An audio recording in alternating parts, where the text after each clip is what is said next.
for me, at least. Well, yeah. Definitely not bad. Oh. Uh, Yeah, that's why my mic stand just kind of came off. Just I was like, oh shoot, is that the popcorn? nope, no, it's not. I think I'm starting to notice the problem here. It's because I think one of the the clamps is actually just bent now for some reason. Like, not this wasn't. I must have just bent it somehow before, and that's why it's been giving me hassle for a while. I don't exactly know how I did that, but yeah. Just everything came off. There we go. I have handheld microphone. Hooray. This is a great this is great. I was just saying to Monet that, oh yeah, hopefully there'll be no complications this stream, and then instantly my mic stand just snaps the second I press live. Great. You totally jinxed yourself there. If you're straight up saying hopefully there will be no like Hey, to be fair, she's the one who said, "Oh yeah, no problems this time." Hopefully, I was like, "Oh well, yes, fingers crossed." Okay, so it was a group effort. Of course, yeah. You know, relationships are all it's all partnership. That's what they say, isn't it? Yeah. Yeah.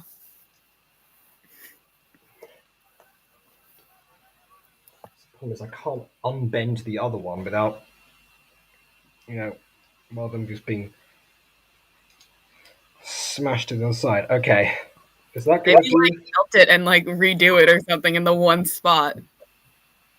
I Not think now, obviously. yeah, I think what I've done now, I think it actually is a bit better. Yeah, it's not it's not like tilting upwards. So yeah, let's just put this back, shuffle it over a little bit so the mic's not directly in my face. Just like that. Okay, and welcome everyone to MyStreet 5 years later. No one's here yet, but that's fine. It takes a while sometimes. Well, who expects you to be on time? You did a very good job today. That is fair. Mm-hmm. I feel like the only one who would show up if you like started 5 o'clock on the dot would be like me or Ghosty. Potentially, yeah. Well, I'm surprised that Ghosty hasn't shown up yet. I don't know. Maybe Ghosty's busy, you know? My biggest response was in a group chat where someone said, "Imagine typing cringe," and then I said, "What exactly do you call what you just did?" And the response was fingers tippies taps. So there you go. That's my response to the stream today, basically. Aw, she burned her mouth with mushroom soup. Ghosty. Oh. Okay, because I was looking at Discord to reply to that, and I was like, that was a very random thing to say. Like, even by your standards. Yeah. The person who famously stops at they has a blooper on the mutant girl where it's just like, does anyone know the answer to this maths equation or something? Well, we weren't really doing much. That was like directly after a line, I'm pretty sure. Okay, maybe we were doing stuff. I had to remove those bloopers anyway because Natasha and Nasib didn't want to have other videos that weren't just the mutant girl ones on YouTube. They're kind of not confident with being on YouTube in general, but I negotiated with them to keep the Mutant Girl episodes up. At least. Do they have any stake in the claim at all? Not really, but just kind of like, to be friendly to them. They're not even here anymore. I know, but as a gesture of goodwill, basically. Okay. That's why you're the director. I mean, yeah, I guess. My blooper is laughing at the idea of someone being hit by a bus. When was that a thing in the Mutant Girl? I don't remember that scene being addressed. It makes me think of Mean Girls. Yeah, I know, exactly. It kind of seems like someone's got to compare Pop to Regina George or something, which people have done. Yeah, I was going to say that's happened. Yeah, I will say I only watched Mean Girls recently, like within the past month. So any Regina George comparison was entirely coincidental there. Like for If the first anything, time, like ever. yeah, How? You're like I an don't know. adult. Yeah. I was also 4 years old when it came out, so being alive during that time frame does not have any stake there. Does not have any basis for me. Either way, if there's any, if you want to compare Pop 21, it's Sissy Delmas is the real answer. Who? Sissy Delmas from Code Lyoko. I'm gonna pretend like I know what that is. Oh no, that's fine. You know, it was a show that I watched while I was in Spain. You know, instead of Mean Girls, apparently. Got it. So it was probably in Spanish. I wouldn't have known. It's actually a French show, but it was dubbed in Spanish.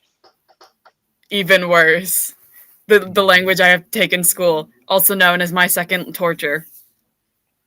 Your second which one's your second torture, French or Spanish? Well, French. Spanish is a whole. I'm not even attempting that. Okay. Mainly because my friend tried to teach me Spanish. Really didn't work out well. Okay. Fair enough.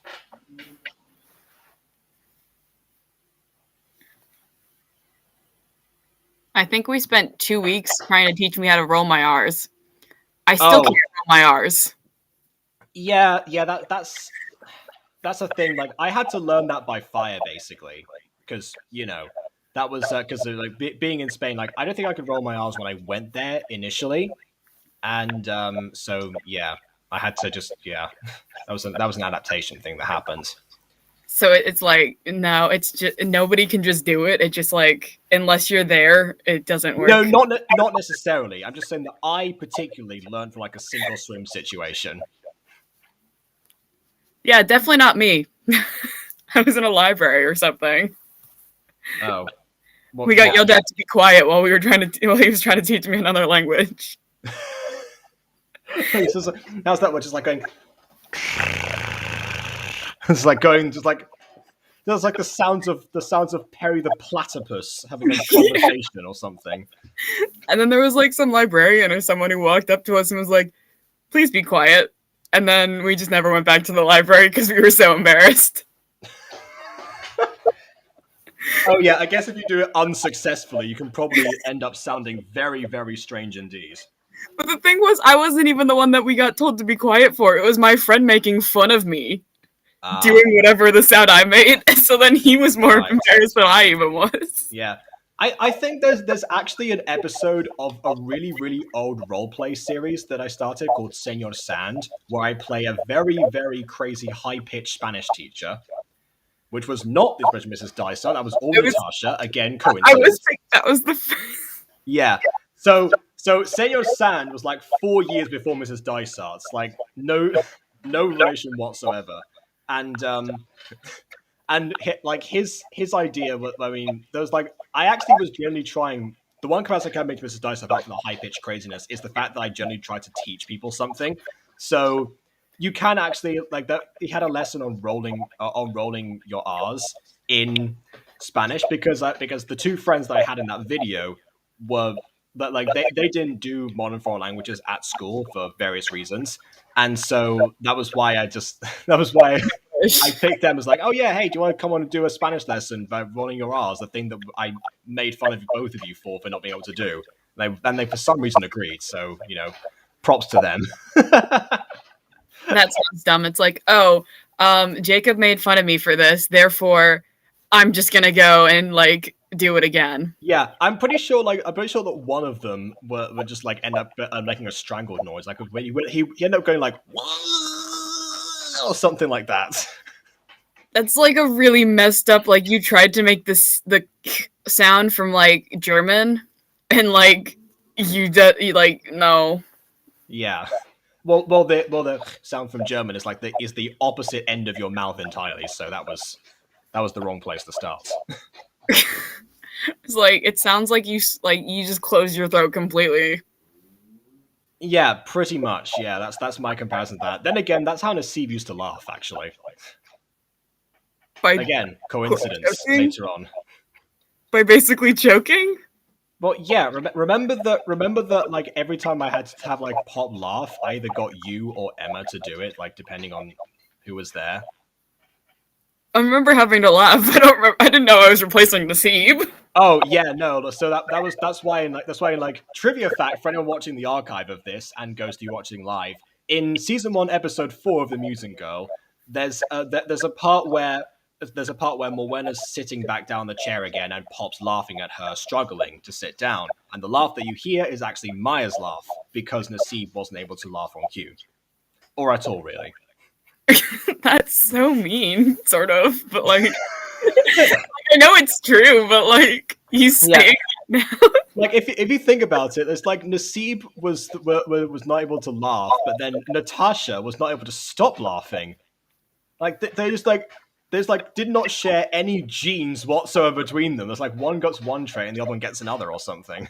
Honestly, I thought I was replacing Natasha at the time because you couldn't get her to stop laughing, and you just needed a short clip or something.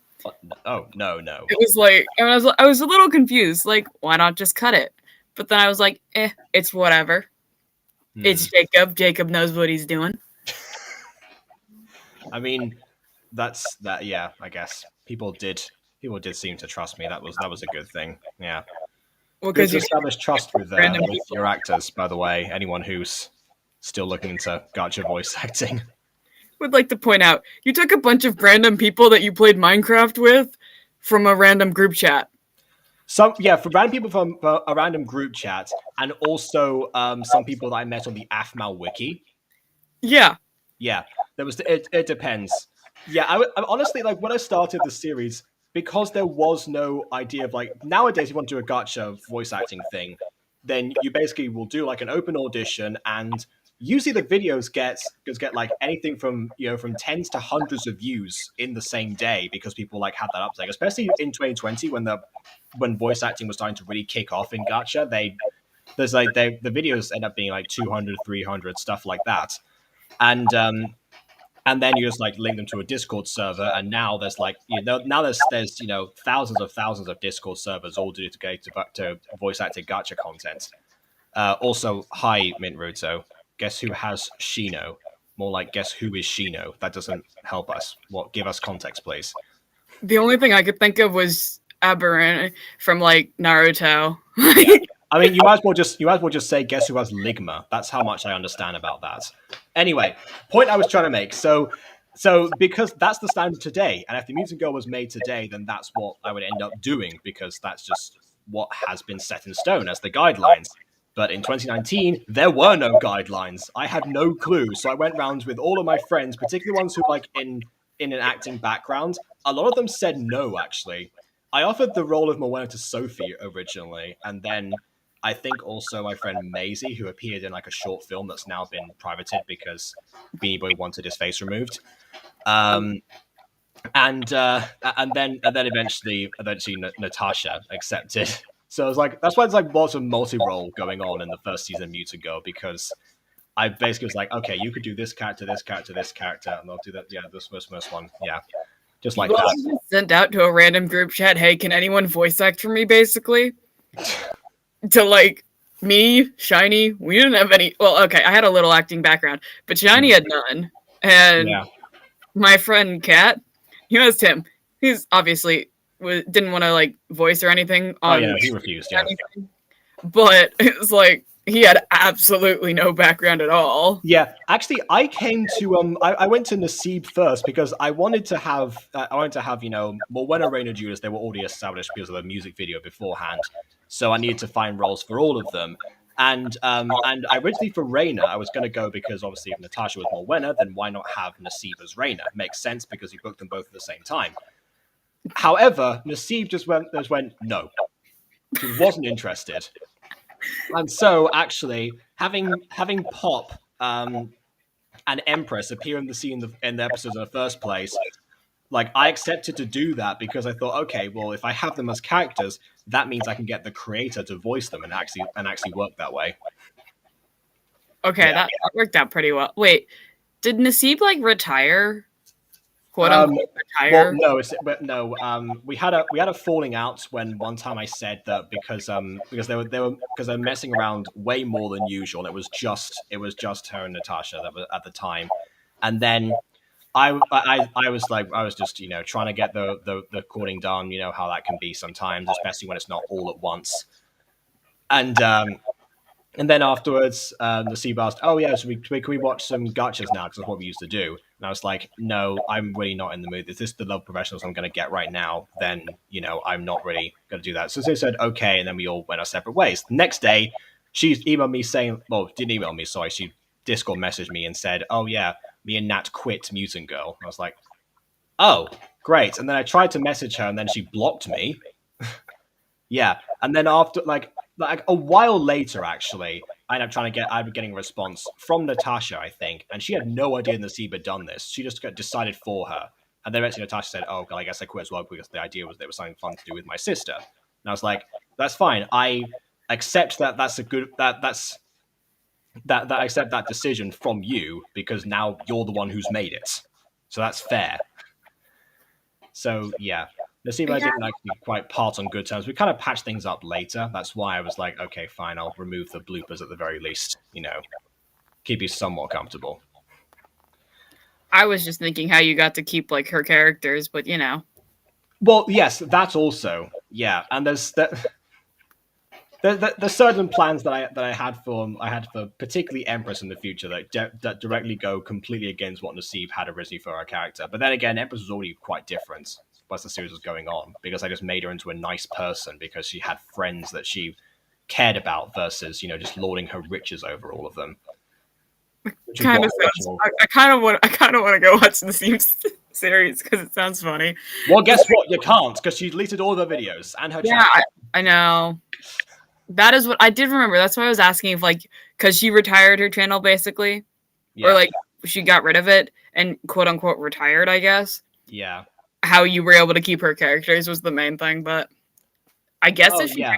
doesn't have This was a funny one as well. Like sometime like in the middle of patching things up, and Natasha messaging me, Nasib then came to me and said, can you take Empress and Pop out of the series because she probably was just not just because that matters, but she was probably just embarrassed of the character creation and stuff like that because she didn't want to be associated with Gacha at all. The community just kind of run her down at that point. And I said, yeah, no, I'm not going to do that. Like I can't just extract two integral characters to this 2-year-old series or 1-year-old series at that point. This 1-year-old series that's still evolving. I kind of like if I was even going to consider doing that, then I would just have to extract them slowly. But even then, now I've got too many plans. So I get Empress, but why Pop? well, I mean, because she voiced Pop. well, no, she voiced both of them originally. Yeah, I remember that. I just mean because Empress was her character originally, right? As was Pop, yeah. Oh, okay. I didn't know we got Pop from Nasib. Oh well, yeah. Yeah, honestly, it was kind of fortuitous because I needed a main bully anyway for the episodes to work. So yeah, and like by that point, because again, like I adapted Pop, like she was on like her big emotional decline. This was post season 1, and all of that confrontation has already happened. The aftermath is still going on. Empress has started getting more relevance as a character, and also through Horizon started, so she was like getting a major role in someone else's spin-off, a prequel series, getting some sort of backstory to her. So very much, if I'd obliged to that, that would have ruined pretty much everything, like almost the whole show in a way. Well, yeah, because wasn't in season 2 basically entirely based off of the backstory that she was crucial for? I Yes. haven't watched season 2 yet, so. Oh, you haven't watched season 2? Okay. Well, no, I've seen bits and pieces because I watched some of them when they premiered. Okay. Because I was around at the time or whatever. Right. I've watched 3 episodes of season 2, and not the first 3. Oh, okay. So Well, no, one of them might have been the first 3. I think one of them was the second episode. Okay. Yeah. Right. Well, just a heads up, you're going to want to watch the rest of the season before episode 12 comes out. Yeah, probably. I tried to watch was that episode 11 or something? Well, I think episode 10 is the one that came out a couple of days ago. yes. I was like, something came out a couple days ago. I tried to watch that and I was very confused. So, Yeah, I'm not surprised. I'm not the least bit surprised. well, I could read the Percy Jackson books out of order and they still made sense. I mean, yeah, to an extent, I can kind of see that. Maybe some parts I was like, you probably want a bit more, but you know. And I never read You the get first the idea. book, so I've come to the conclusion that first episodes and pilots aren't necessary. That I mean, I don't know about that. That's debatable. Like, if anything, you can technically start off any series at any point. Like, I remember you said that you started off watching MyStreet, actually, just finally to get on topic with Aphmau, actually, because that's what we're here to do, really. You said you watched season 4 when first, and didn't see much of a reason to go back to the first ones. And if anything, purely from a story perspective, sometimes you can kind of say that makes sense, just as everything progresses. But as far as like an entertainment thing goes, and also depending on how much setup and references there may be, it is worthwhile. Like Mutant Girl, particularly season 2, actually, especially now we're going into season finale territory. Everything that's been set up is going to come up, and it's going to pay off basically. Because once I was actually like in the loop, I realized during season 1 of Mutant Girl, whenever that was coming out, that every time I posted a new video, all the other videos in the playlist would get a view spike of people going back and watching the old stuff, or new people discovering it, whatever. And that happens to this day. Actually, I see new comments on all the videos. Basically, I don't recognize from anyone.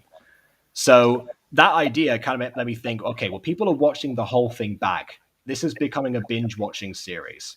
That means that for the next season, I can set stuff up, establish clues and mystery, and then unravel like how it all actually takes place. That's where the Phoenix twist came from, actually. But then again, you probably don't even know about that. It's a YouTube series. Huh? I said it's a YouTube series. The majority of times when I watch a YouTube series, I check to see if it ended first, and then binge the whole thing. I mean, yeah, I do remember that you said that, but still, I can't really exactly help necessarily. But then again, I'm just saying.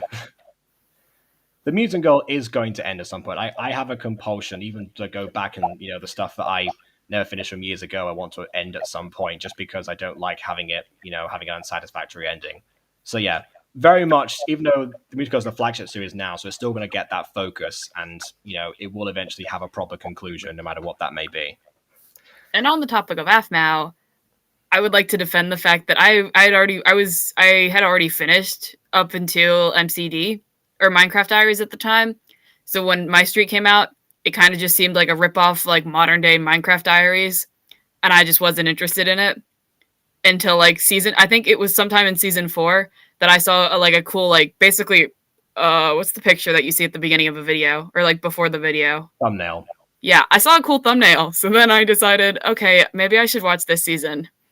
Yeah, that's one thing we don't really talk about actually on these streams is Aphmau's thumbnails, because that's something that I remember there was a video that came out in 2012, 2013, not 2012, 2013, there's no, like 2014, 15, something like how to be like Aphmau, and even then she was getting compliments for her thumbnails. Well, because the thumbnails have always, I don't know, I always thought the thumbnails looked really cool, which is like half the reason well, no, that was the whole reason I started watching MyStreet. But it was half the reason I decided to go back and watch the other ones, because I'm like, oh wait, this has a character I recognize, and he looks kind of funny in this, and I'm like, okay, maybe I should watch this. Yeah, maybe he's gonna keep being funny for the previous 3 seasons that came before this. Yeah, funny that. Hey, I was like in middle school or something. Like, not that I'm very far off of middle school, but. But one applying to college, but yeah. Okay, yes, I am like sort of far off, but I'm like only 2 years older than like my sister who's in 8th grade. Right. So I don't know. Okay. Well, yeah, I mean, I don't know. Justifications aside and everything, I remember there was something else I wanted to say first about. Oh yes, that in my experience of MyStreet essentially either being a rip off of Minecraft Diaries or anything, you could say that with Mod World as well for the first season because lots of characters came from there too. But the thing is that as season one progresses, it establishes itself as its own entity. So if you had been there from the beginning, you'd have seen that evolution. But it's good that it actually got acknowledged later on, even if it ended up having to be because of a massive genre difference and complete tone shift. I think it was also like I was like upset because I think it was like episode 81 or 83 of season 2 came out from Minecraft Diaries. So I was sobbing about that and I was going through like other episodes, like other things on her channel. And I was like, okay, what's season 4? Like season 4 was coming out, I think, at the time. Or maybe not. I don't think, no, season 4 wouldn't have been coming out at the same time as Minecraft Diaries. In fact, I think it was a year after, No, I've rewatched Minecraft Diaries. I watched Minecraft Diaries so many times. I see. Right. Minecraft Diaries. I think I didn't join until the 100th episode of the first season because my friend watched the finale basically with me and a couple other girls. I had never seen any of it beforehand. Oh, so you did? Oh, okay, right. I watched Minecraft Diaries out of order at first as well, but I don't watch things in order clearly. But I was like upset about like. If you've ever seen Minecraft Diaries season 2, episode 81 or 83. Yeah, that was upsetting.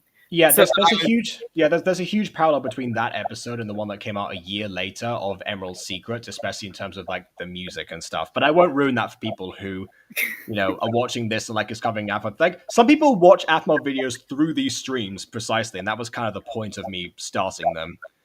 Yeah, but then we talk about things like from future Aphmod videos. Yeah, true. That is true. Yeah, especially when Aiden King of Spoilers is on. But yeah, it depends. Why did you give him that nickname? I mean, I don't know. People probably have far worse nicknames. Poor guy. I mean, he gets flack from a lot of people. Anyway. I've been ignoring a lot of the chats. Chat has been happening, so let us address chat. You know what? I'm just gonna put like the chat overlay on. I'm just gonna. Oh, that did nothing. Okay, great. Blank screen. Chat overlays are overrated. Well, anyway. For now, hi. I think we haven't. Okay, so hi, the little fox puppeteer. I don't know what you want to go with. Wait, hold up. Did we already? I think it goes by Fox. Yeah. Yeah. Where did we stop? Where did we stop? Oh, we stopped. We stopped after Shino. So yeah, Shino is an wild deer with red horns. She is the new villagers from Animal Crossing. She is all the new villagers. She is an amalgamation of all the new villagers. She is the new villagers from Animal Crossing, and Shino is the peppy deer. Okay. All right then. Oh. I almost wait. No, I don't. No, I don't want to do that. I don't want to hit reply or block user. No. Right. Wait, you can reply. Shino is overhyped, but she is an Japanese deer. If she's overhyped, then why were you celebrating so much? Anyway. Because Japanese deer. Of course. Yeah. All right. Then Fox said "Heya," so "Heya" to you. Yep, I said, hey, what's going on? Then Sasha is the green male bunny, but he may look like a cute one. That just makes me think of Midoriya in his hero costume. That's true. Then again, Midoriya's hero costume is like a ripoff of Donnie Darko. What? Have you not seen that? Look up Donnie Darko, like rabbit or bunny or something like that, or Donnie Darko monster. 2001 film? I wasn't even born. Okay, your point being what? Again, I didn't watch this when it first came out. It's like Mean Girls. I was 4 when that came out, and I was 1 when Donnie Darko was a thing, so... Okay, but this guy looks like a gorilla. I assure you, he's not a gorilla. Anyway. But he's like gray. I've got him more into gacha. Well, yeah, gray versus green, but green, Midoriya kind of makes sense. Anyway, I've got him more into gacha thanks to you people. Well, you still can't spell it, Ghosty. For the last time, there is no T. It's not gacha. Anyway, I have pulled my Ulrich from the ether into being my boy again. Yes, I remember. I saw the image of all of your OCs except for Kronos. Also, hi ArtDroid29. Not sure if you're even still here or not, but if you are, I appreciate you staying in during our rants before the video even began. All right, I will give Shino a froggy chair. Yep. I always wonder, like, if you have like a froggy chair, is there like a frog character in Animal Crossing? Because that seems like that would be a terrible combination. Imagine the frog character comes to your house and sees that. Yeah.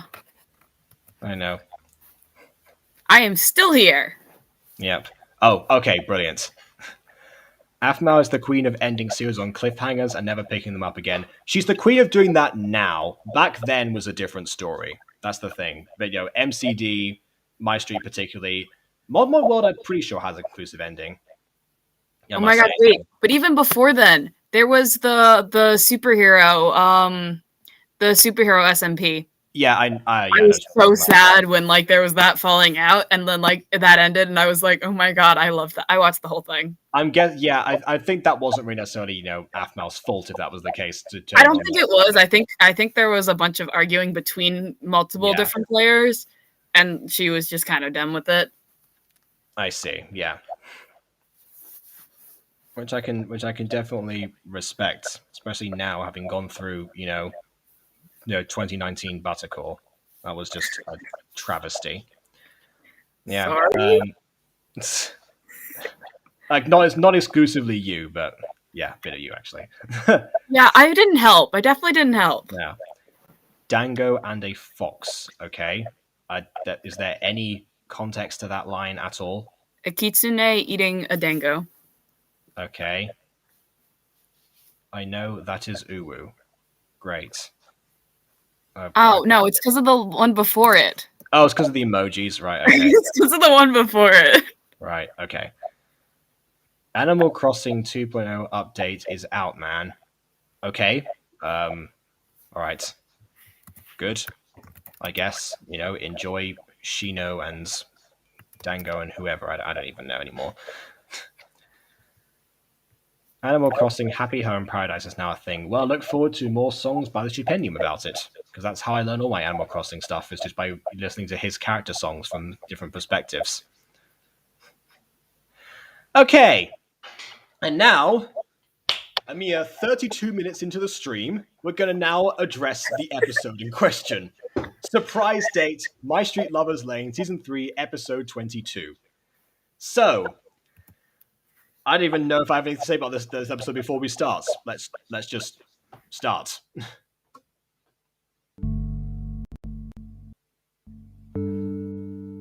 Oh, we got Melissa back finally. So I guess this is where the throughline plot comes back in. And also apparently some sort of rejected Marvel superheroes in the background there. Okay, what's going on there? It's Doctor Strange. Doctor Strange, but that's that kind of mask. I was gonna go more like the Hamburglar, honestly. I was thinking like glasses, like he's wearing sunglasses or something. That's definitely a mask. Poorly done eyeliner. I mean, for starters, sunglasses don't have white lenses.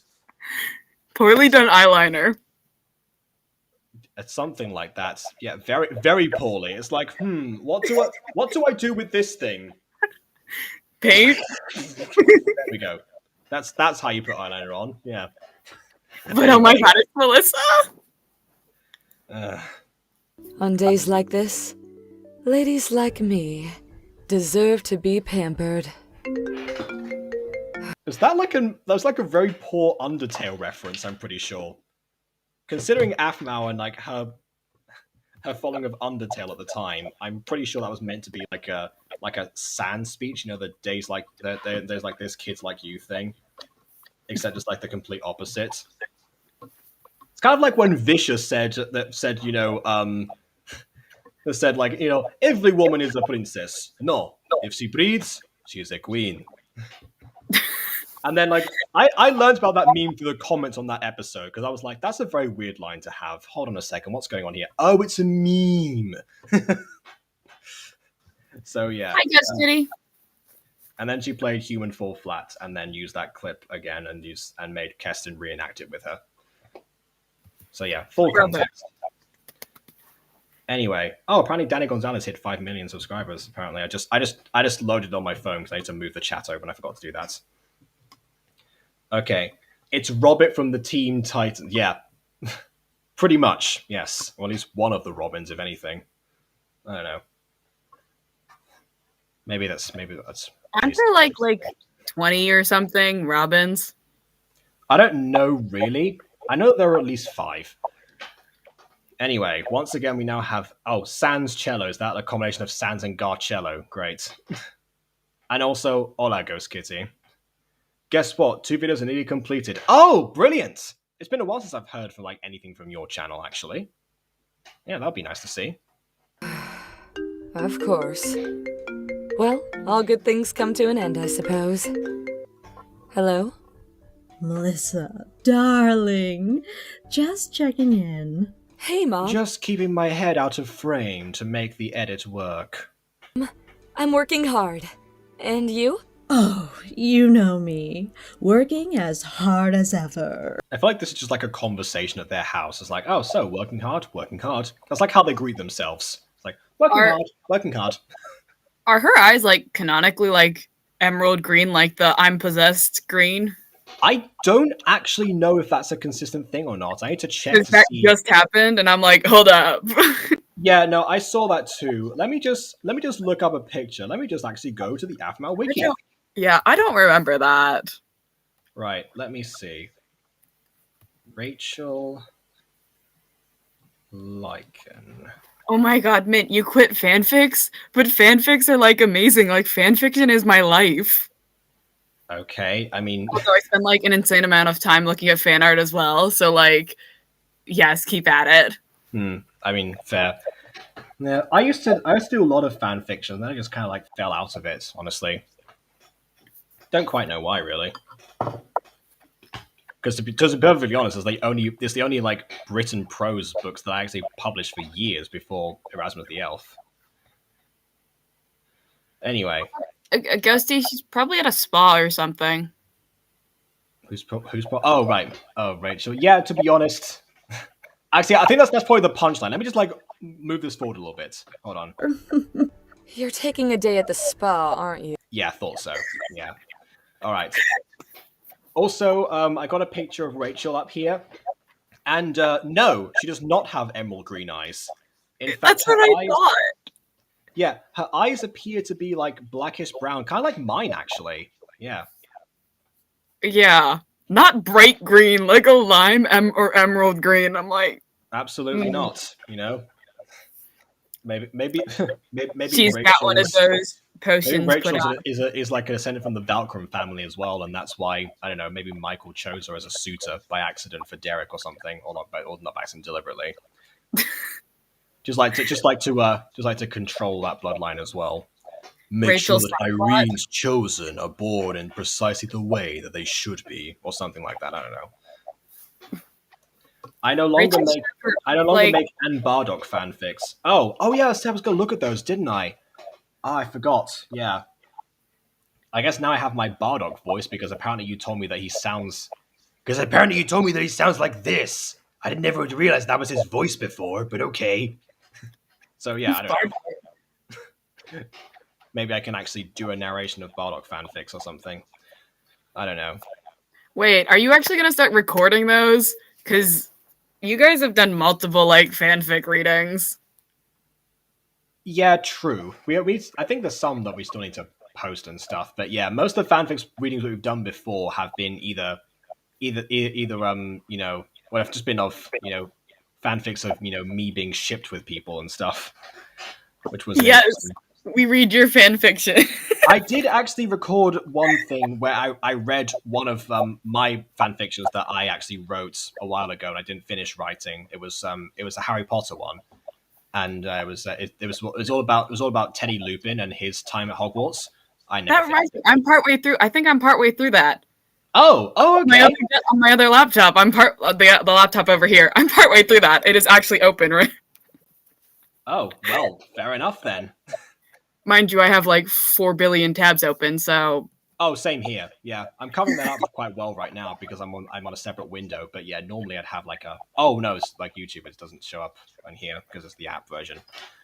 Anyway, yeah. So you enjoying that so far? Actually, Yeah, although I've been reading it for like a month, so it's I mean I have to that's get back fair. to It hasn't been updated in about a year, so that's a good pace. To be perfectly honest, it's better than mine. Anyway, Levi, drink to that. I'd say. I didn't fill this up enough. I had to like really tilt backwards in order to do that Levi drink, just like going. It's really awkward.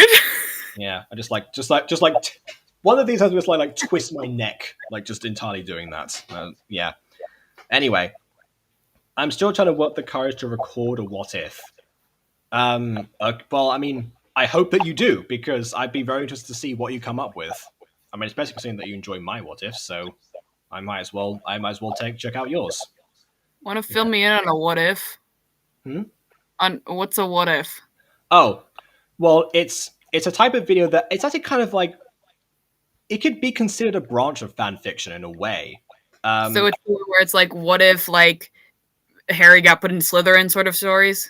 Yes, and then I've like seen yeah, this. the, Okay, yeah. yeah, the entire thing changes. Yeah, the like Archer29 actually subscribed to this channel after subscribing to the community channel that I have called the Butter Bunch. Well, I mean, you've seen this. Sorry, I'm Yeah. explaining called the Butter Bunch. If people don't know watching the archive. Anyway, you know about the Butter Bunch because but yeah, on there, what I do is there's lots of what ifs inspired by Dragon Ball, just like I did a few what ifs back in the day, and on this channel inspired by Aphmau, which didn't really take off too much. And I was like, okay, I want to do some Dragon Ball ones now because I was inspired by Masako X the entire time.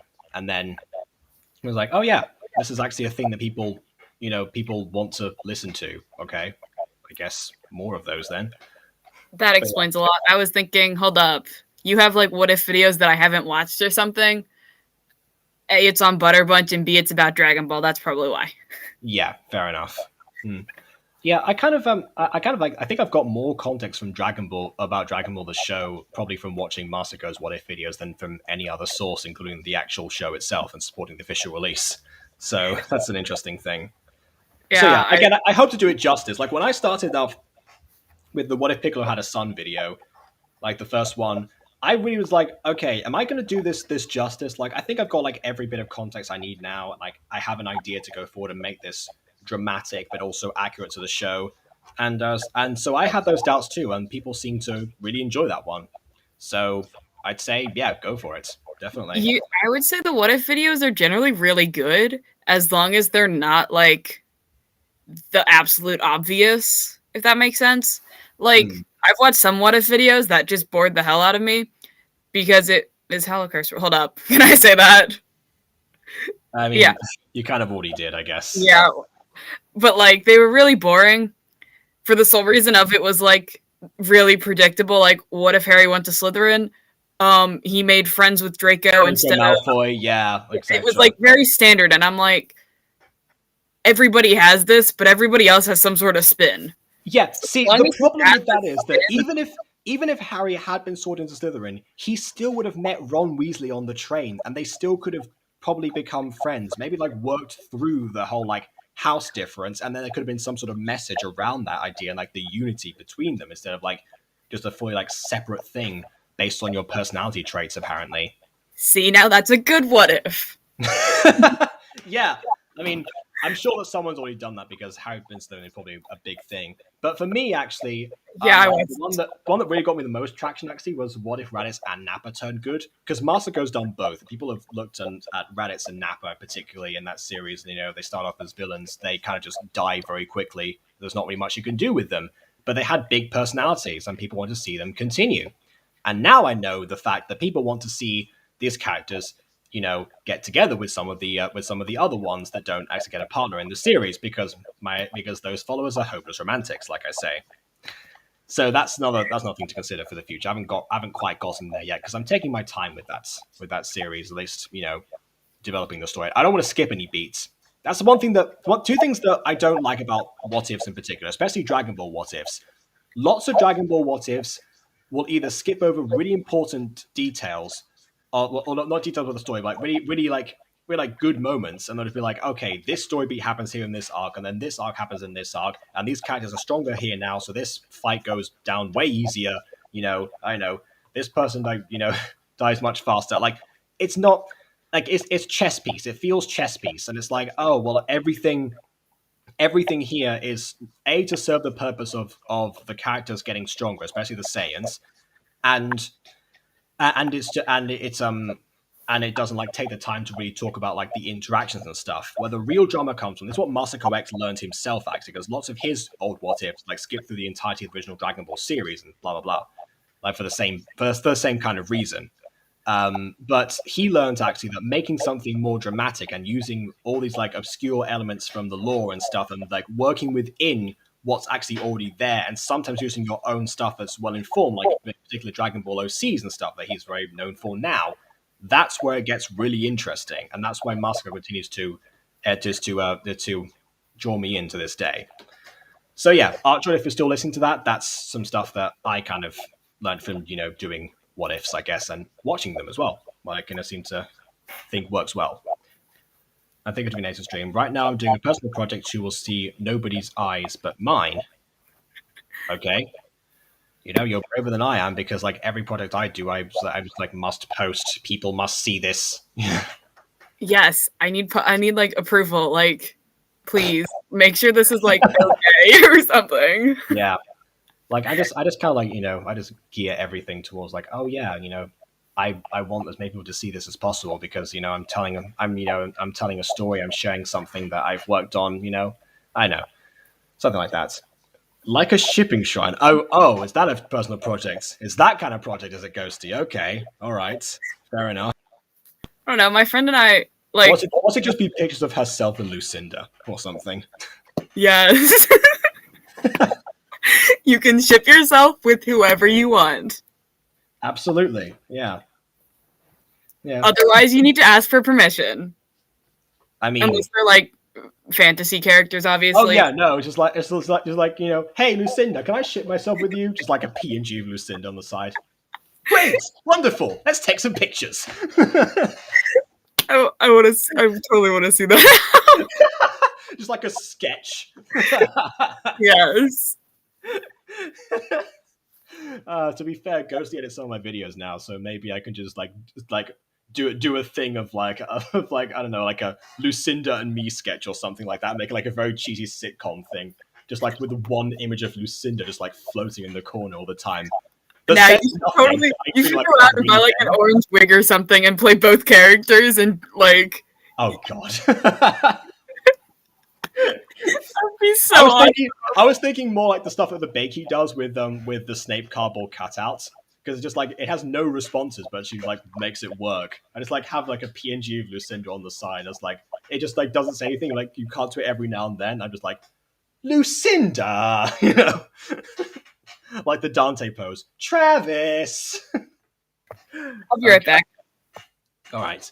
One last thing from Archer before we move on with the actual episode, because Christ, we've been here for an hour now. I'm just glad I could give you the Guzhang artwork. I'm glad I could receive that. And once again, that's a good example of a Dragon Ball OC that works, hopefully, within the context and the confines of the show and has a purpose and makes sense. So, yeah. That was that idea. Okay.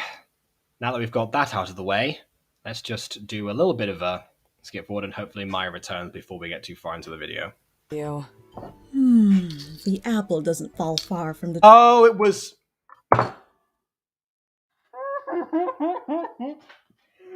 Oh, we're so dumb. We're so dumb.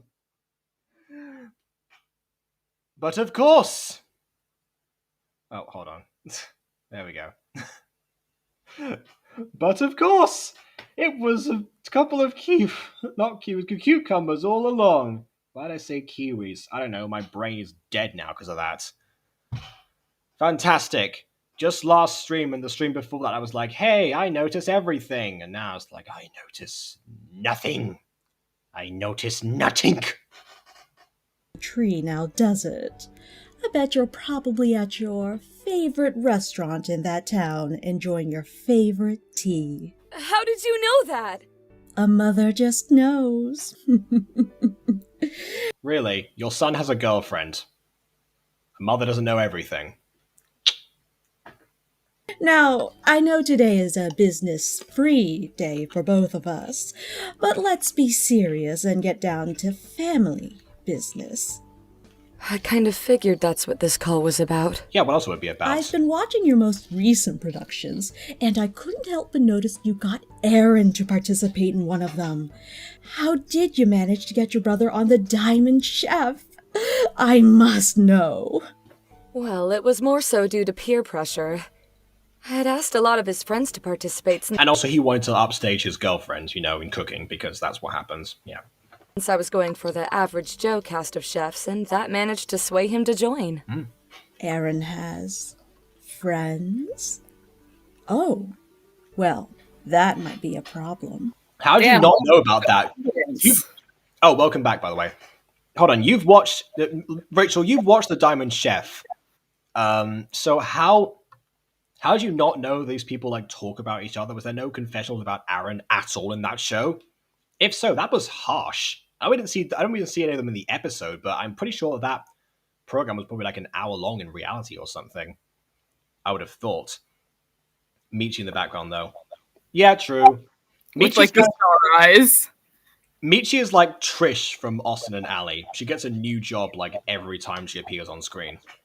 Oh my god, that's so true. No, it's making it hard to get him to move Oh, well, look, there's Des in the corner. away from this town and bring him back home. Well, sweetheart, you're just going to have to try harder. Your father and I sent you out there to that nameless dump of a town to bring your brother home.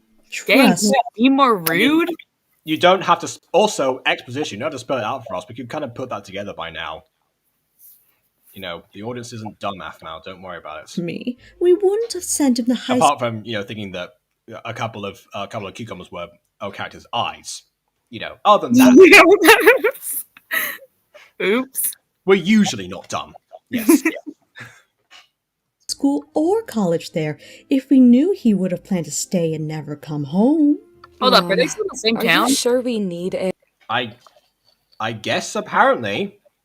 I mean, we know they're in the outskirts, and the map itself for this this whole location, Lapis Point, it is one town. So I guess, speaking, they're all still in Phoenix Drop. So yeah, I suppose. Odd. Aaron, he's already expressed he doesn't want to be in the family business. Melissa, we do not need to go over this again, do we? I believe what you meant to say was, Zach, you forget your place. That sounds abusive, the way she said that. I mean, yes, that's the thing. People forget them. People forget what kind of characters, all of the Lycans were up until, they kind of relaxed and went on a vacation. So you know what? If you've got a business tycoon family, take them on vacation. You might surprise yourself. Now, your Down to can of cola. Love and hate this series. Okay, fair enough. father and I sent you to get your brother, and that's that. Do you understand how much money and time we invested into both yours and Aaron's future? To be fair, at least it kind of makes sense from that perspective as to why she really wants them back, because he feels like it might have been a wasted opportunity.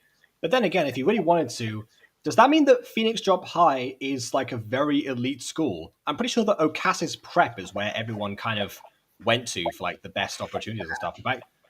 No, he only went to Phoenix Drop High because he basically begged his parents to let him out. Yes, but why there specifically? If you think about it, if there was so much money and time invested into his future, surely a school like Ocas's Prep would have made more sense.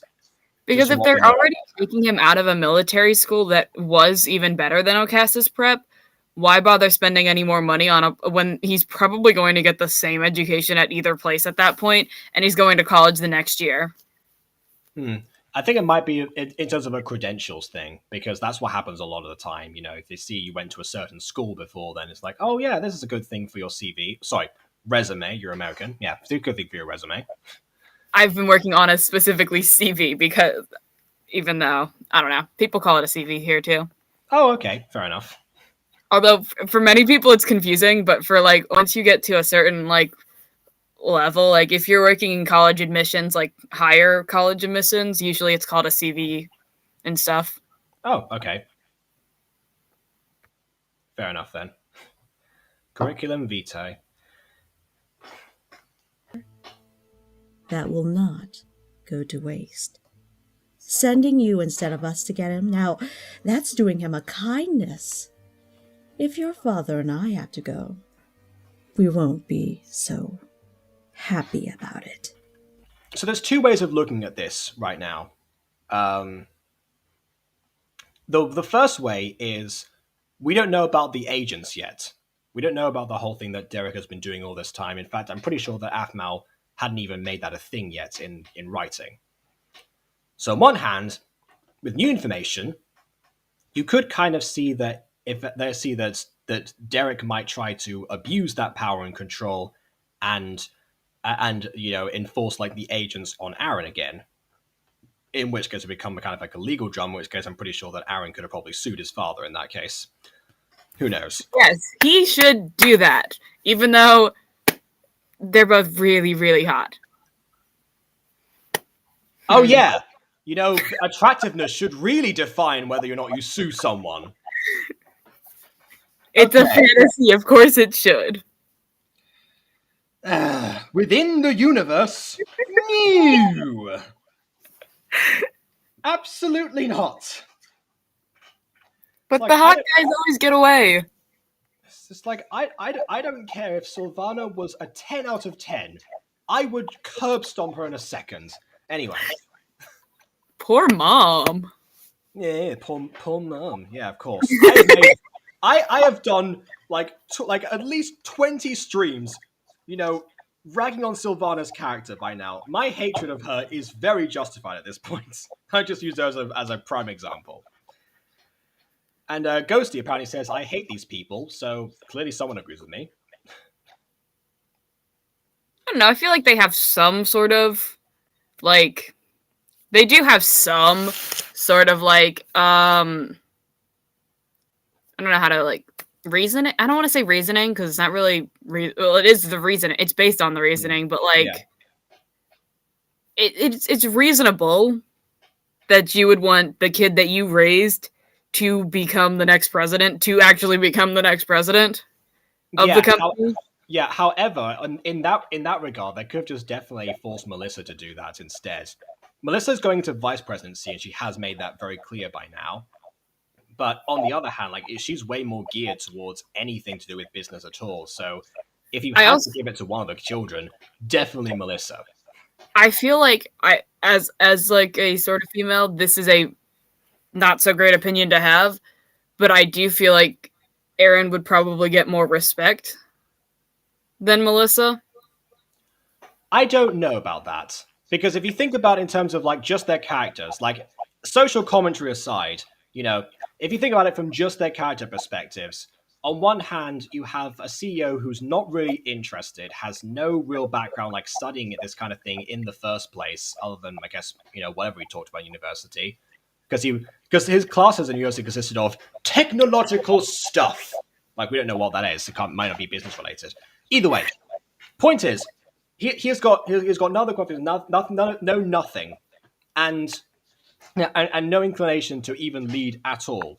He has some leadership skills as an alpha, but as an alpha of like eventually a small pack outside of high school, and then just like high school students. Very different to running a business that doesn't consist just of werewolves. In fact, the business doesn't even know that he's a werewolf in the first place.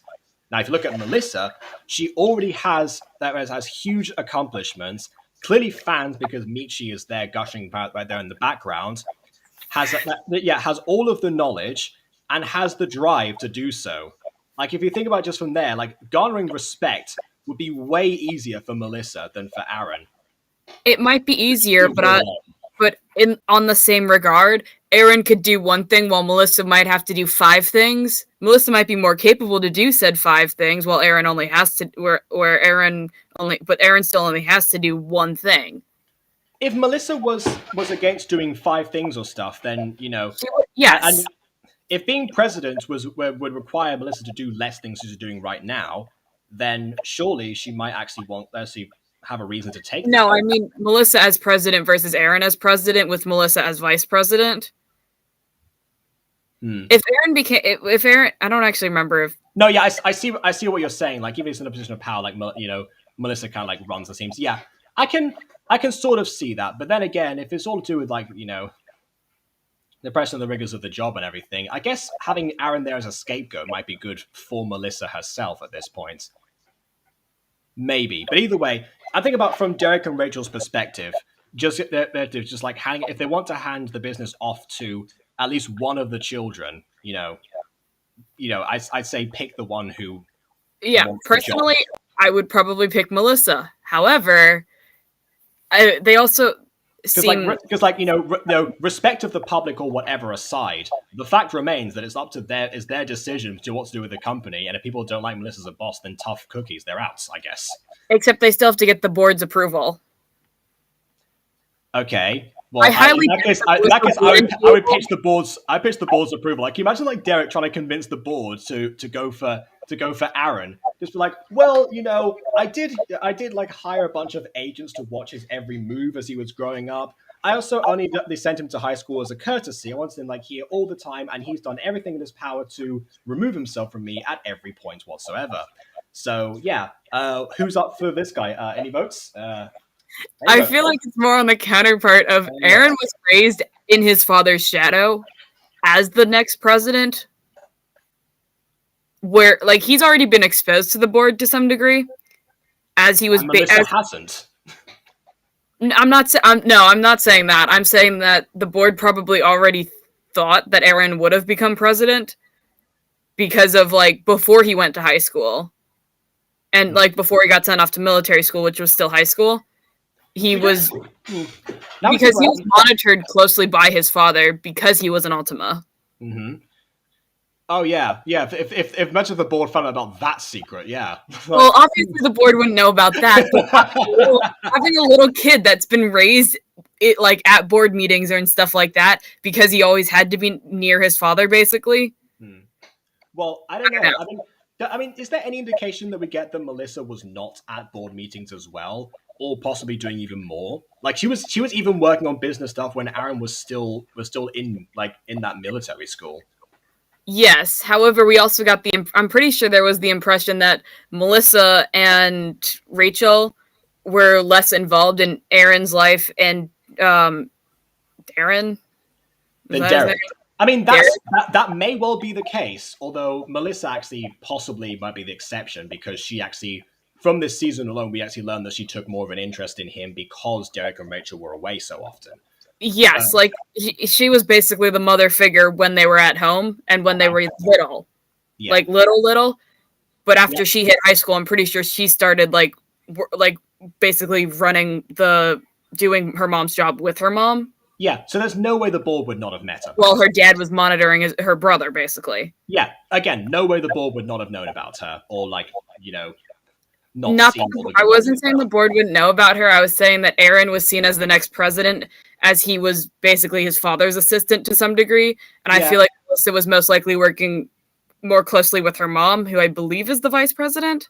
Then again, we are assuming at this point that that like the entire opinion of people of like a whole room of characters we've never seen before all unanimously just side with Derek on every single decision. So. We don't necessarily know. They'll all have their reasons. They'll all have their actual opinions. That's why the board exists, because you have to get different perspectives. They can't just be, just hire a bunch of yes men and yes women just to sit there and just go, me. I feel like they'd be capable of doing that. They would be, but why though? Like, who would run a company like that? That would just be awful. Controlling people that also have literal. They're okay. Let me rephrase that question. Let me rephrase that question. Who would run a successful company like that? That's the thing. I don't think that would work that way. Either way, Melissa definitely far more qualified, and the board would probably eventually see that. Especially because, it would also require Aaron's approval anyway. So he's like, oh yeah, hey, you've got a company now. Great. sell it instantly. Something like that. Yeah. If I was like a spiteful person, if I was Aaron and I got the company like that, it's just like, hey, hey Melissa, you want the company? Yeah, great. I'm Yeah. starting. All those in favor of Melissa versus literally nobody else say aye. Oh, what a surprise. Motion carries. Okay, back to the point I was trying to make a long time ago.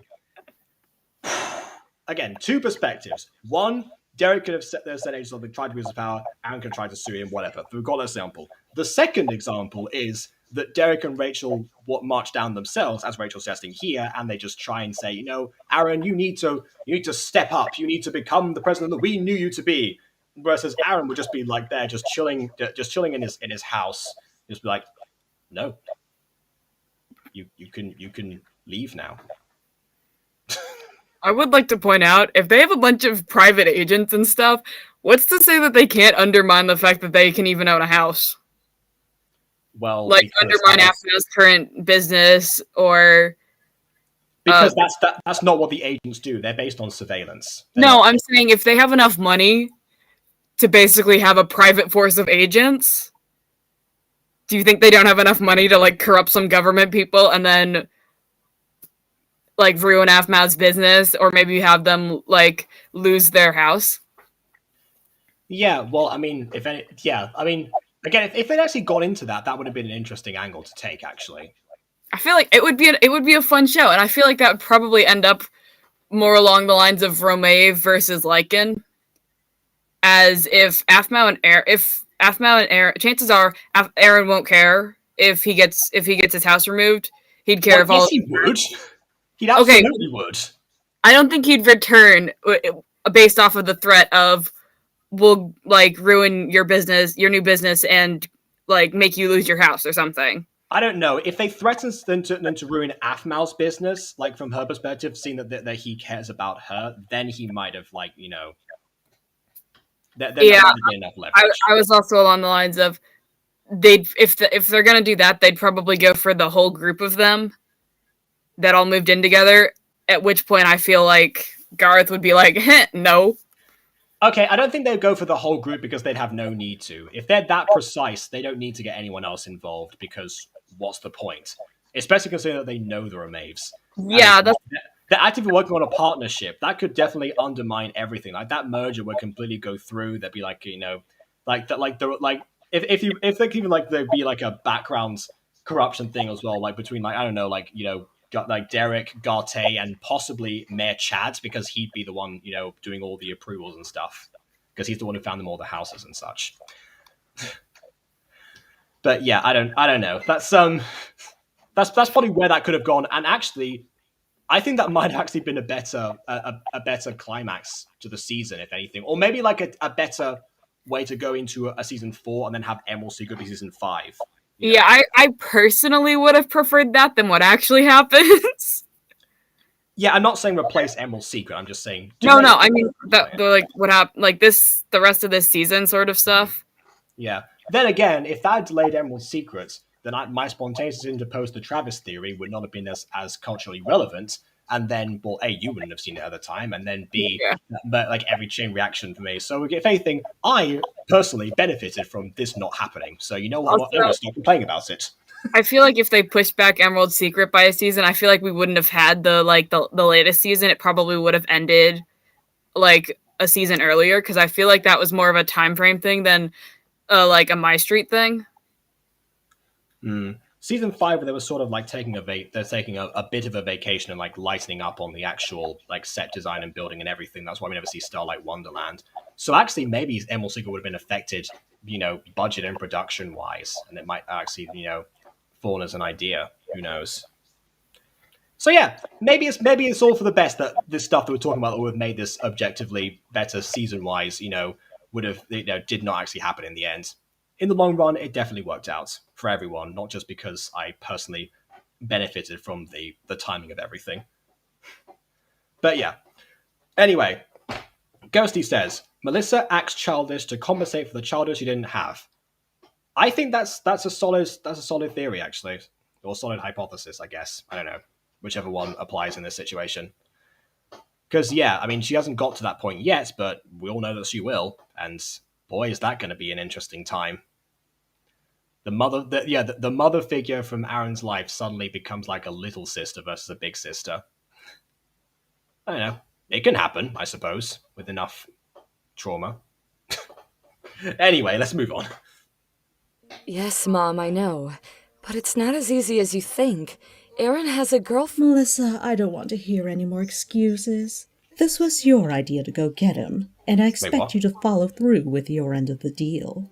Now, By the way, I just thought of something. If it was Melissa's idea to go and get Aaron, then in a way, it's like, oh yeah, older sibling goes to get younger sibling from their environment, and takes them up to some sort of like different, there's a different empire that most they disagree with. That's the plot of Dragon Ball Z. That's how that starts.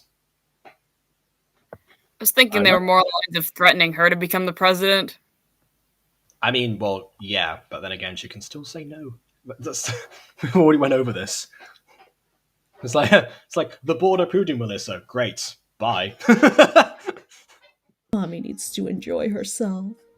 I better see results in 2 weeks. Right. I'm on it. Oh, great sound No point effect. in arguing. The subtitles there. Ugh. Now I have a headache.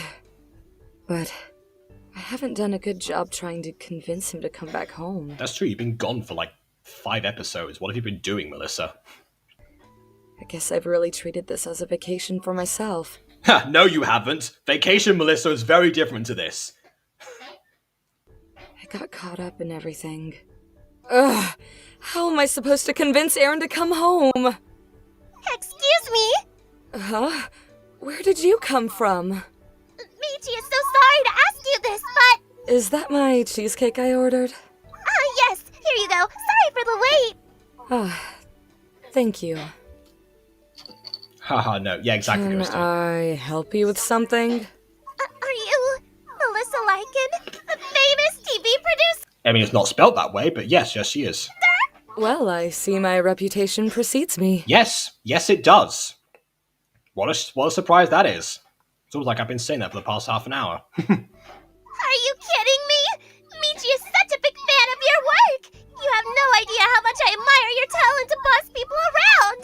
Ooh, talent to boss people around. I'll stop. I've made my point. I'll stop. Well, that's not even what I do. Oh, Michi is so sorry, but she didn't know how to call what you do. Producing? Ha! I'm so embarrassed. I mean, you said she's a TV producer, so yes, producing would be exactly what you describe as...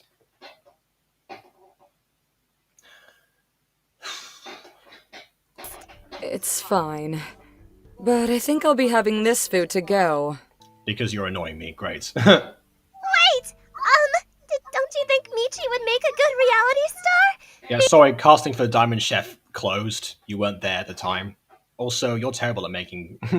Actually, Michi the Diamond Chef would have been a terrible combination because she famously cannot make any good tasting cakes. That was a thing in The Big Move. Michi has the looks for it, yeah? No. Now, if you'll excuse me... Wait, can we talk more? No, we cannot. I'm sorry, but I don't take kindly to people coming up trying to sell themselves to me. That's not how you get into one of my productions. No, I find you randomly on the street and then invite all your friends on. That's how you get to my productions. To me when you have a portfolio and something worth talking about. She just told Michi up. She's so cool! Michi, get back to work, you lazy bum! She's not Lord Sugar.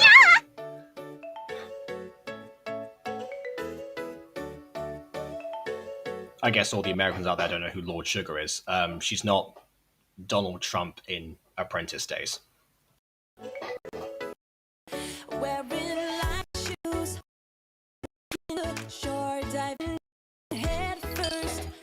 I love this song. Yeah, I've already been saying this, but I think I prefer it as a theme song to Faster Car just because it's not super overplayed like Faster Car is. Like, quality-wise, I'm not sure which one would be better in reality, but, you know. Hey, you wanna go to Kawaii Chan's place with me? She's going on a date with Damien tonight, and she's asking for any help she can get. I'd love to, babe, but I have another meeting with my sister and some people from my family's business. Oh, so he actually has been. So Melissa has been doing stuff. Okay. Again, not fully on vacation yet. You've been on those Skype calls a lot lately. Is everything okay? Yeah, it's just... my family still wants me to be involved in their business matters. And I guess, to some degree, I feel like I have to help. No, Aaron. No! You're giving in to them!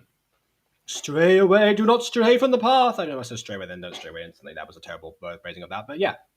Do not stray from the path. It's a good voice. I didn't realize you helped with those kinds of things. Yeah, I might use it for something. I thought the calls you were getting on were the ones with your sister, mother, and father. Like, family catch-up time. Yeah, like that ever happened. Aaron? Yeah, it happens sometimes. No, it doesn't. Good. I'm glad you're catching up with your family. Just because lie's in your name, Aaron, doesn't mean you have to lie. Yep. You should go to Kwai-chan's, F. This call may take a while. I'll probably be over there until after her date, so feel free to drop by if you want. But don't feel like you need to. I got this advice thing all under control. Are you sure about this? No, but that doesn't stop me from giving her moral support. Well, That's just how Aphmau does. That was like the premise of the series for like 2 seasons and a bit. good luck, babe. See ya! I just want to live with Af, without all this business stuff. Then hang up the calls, you idiot. Yes, this is Aaron Liking speaking. By the way, that's like both this now and Melissa Lycan from before. This is the first time that we've actually heard the last name Lycan in the series. Because beforehand, Melissa does say that her name was like Lemitzville or something like that. I can't remember anymore. Or Lorenza, I don't know what it was. So they did change it at this point. So maybe around this time is when Aphmau and Jason started talking about the ideas of making them at the very least secretly werewolves.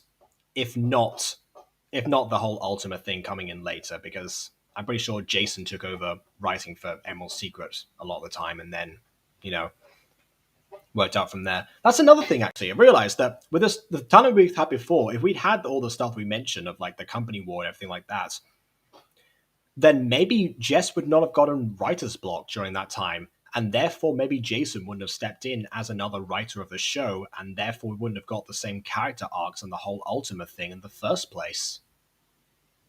Maybe the plan was just have them be werewolves, but yeah.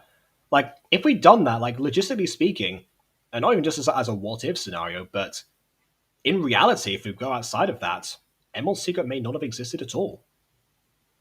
Where would the show be now, really?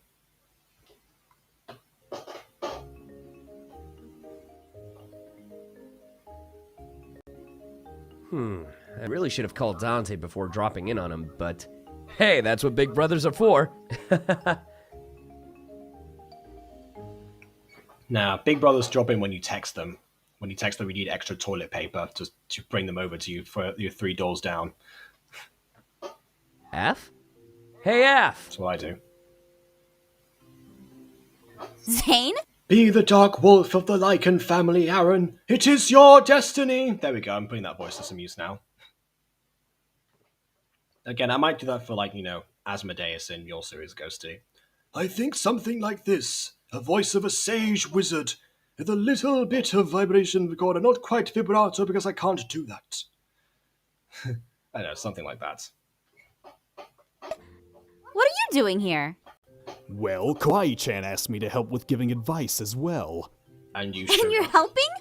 Zane, that's so nice! Oh, I guess because of the whole, being serious thing, Because Zane did help her out that one time. But then again, as far as dating goes, is Zane the right person to ask? I think even Kawaii-chan knows. Probably not. Declined originally, but when she said you were coming to help, well, that might have tipped my hat a little. Ugh. Yes, my cowboy hat. Of course. We all know, Keston. We all know. Zane. What? First off, you don't even wear a hat. Second, you've helped her before without Again, me. Keston. Yeah, but that was being serious. This is different. Hey, where's Aaron? It's just me and you today. I prefer it that way anyway. Zane. What? It's more quiet. Not that Aaron talks a I was lot, about but to still. say, yeah. At least I'm not the third wheel. Well, you wouldn't be if you had another friend. Give it time, Aphmau. Give it time. Huh. That felt like a low blow. What was? It's a low blow. Come on, Aphmau shows Zane a lot of tough love in this season, particularly. Even more so going forward, actually into the finale, which we're almost at now. Only 5 more episodes to go after this. My apologies. I need to step away for a moment. So formal. Af, did you forget Yeah. your... That's what happened Gene? to them. Hey, Aaron, can I have a quick talk with you about something? Sure, but please make it quick. I'm in the middle of something. Right. Do you know where Aphmau is right now? Yeah, she went to Kwai-chan's. Oh yeah, no, I have a GPS tracker on her, so I know where she is at every moment of the day, Gene. Because of course, that's what boyfriends do. Yeah. Why? Do you know she's with Zane? That's always a possibility. They're great friends. Do you ever think they're too great of friends? Gene, you're giving in to what Ivan's been feeding you. Don't give in to what Ivan says to you. Never. Where is this going? Aaron, do you realize how close Zane gets to Aphmau? Like, it's not normal. I'm aware of that. He's got some issues, and Af wants to be there for him. I know, but it just doesn't bother you? The way he gets close to her and talks to her? And how she just lets him? I mean, I get it, he's weird, but still. Look, Gene, I wouldn't quite go as far as say that she just lets him. But yeah, that's something they're doing to work out this season. really can't talk about something like this right now. They're great friends, and I think you're overthinking this whole thing. Now, please, if you can excuse me. Right. Oh, I didn't slam the door. I think you're underthinking this whole thing, but don't listen to me. He's That kind of sowing the relationship is seed. toxic for Aphmau. And if Aaron doesn't see it, then I'll have to keep an eye out for her myself. Ah, yes, like the true simp you are.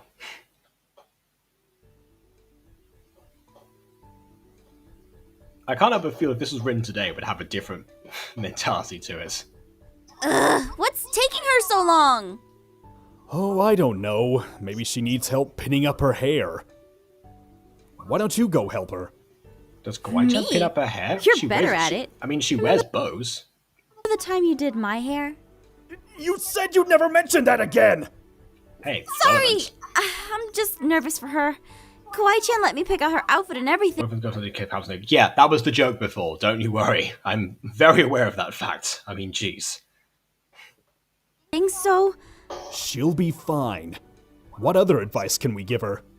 you're right. We have to let her do this on her own. Kawaii-chan is ready.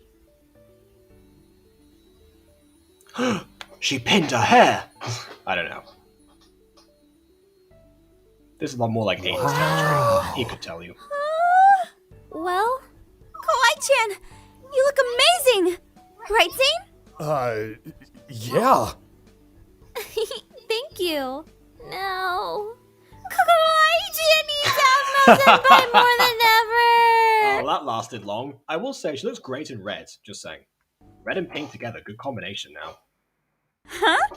What do you mean, Kawaii-chan? We gave you all the advice we had. When? I mean, Zane had nothing to give, but...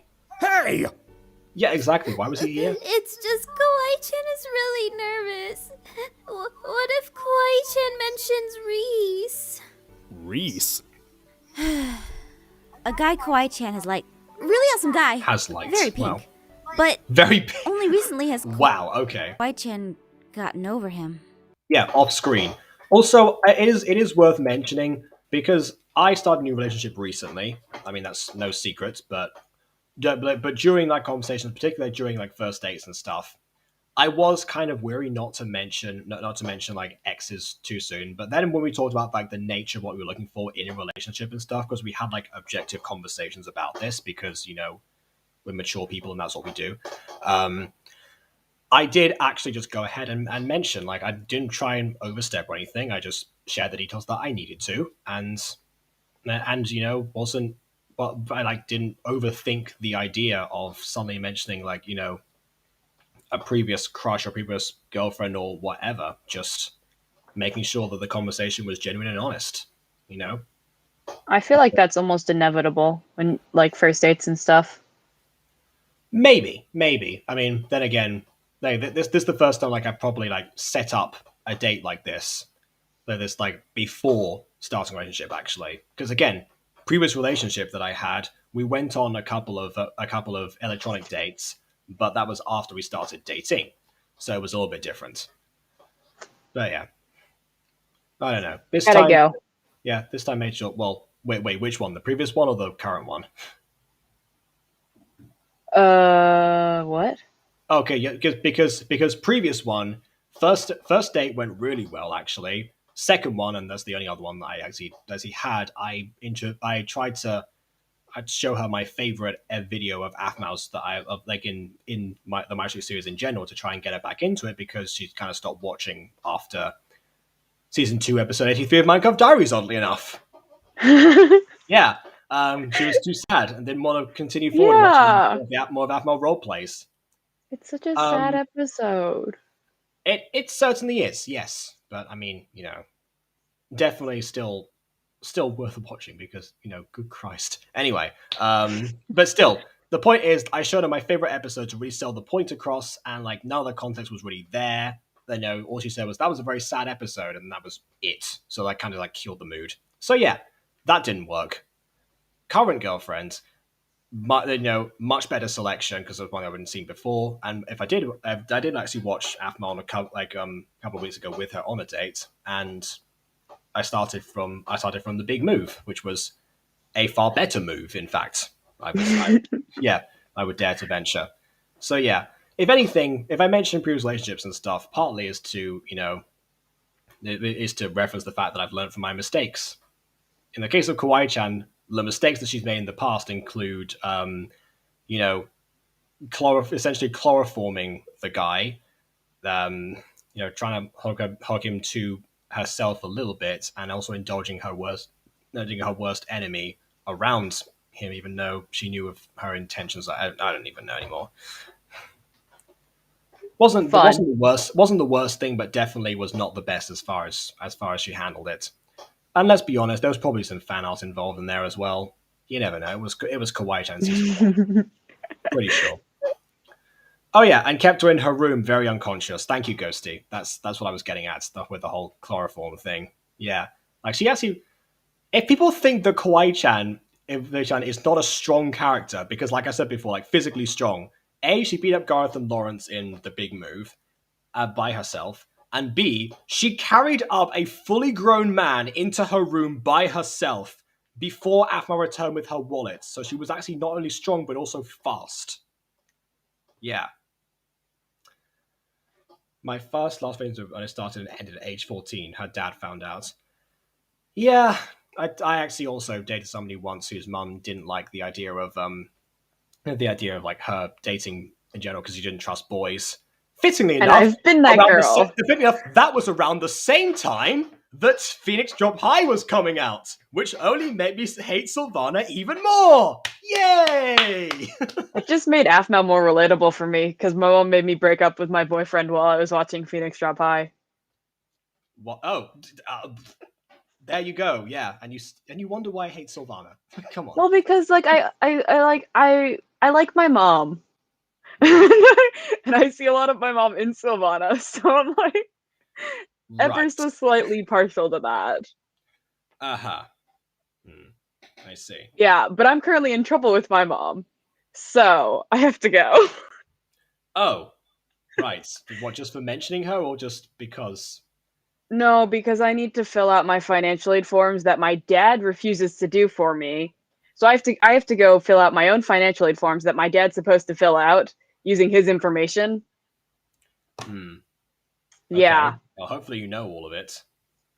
I don't know what I'm looking at. I'm reading a bunch of numbers and it doesn't make any sense. Okay, well, hopefully your mum has a bit of more of an idea of that then. Yeah. Okay, Sorry. well, good luck with that, I don't know. you want to tune in afterwards, there's a stream like Mark 2 hours 33 or something like that, then go ahead, see what you missed out on. Won't be as fun, but we'll try and make it worth your while. Okay. Straight girls, Bye. straight girls are hard to date. Well, yes, Ghosty, I imagine. Bye. I imagine, yes, straight girls would be hard to date for you, Ghosty, in particular, because they're straight.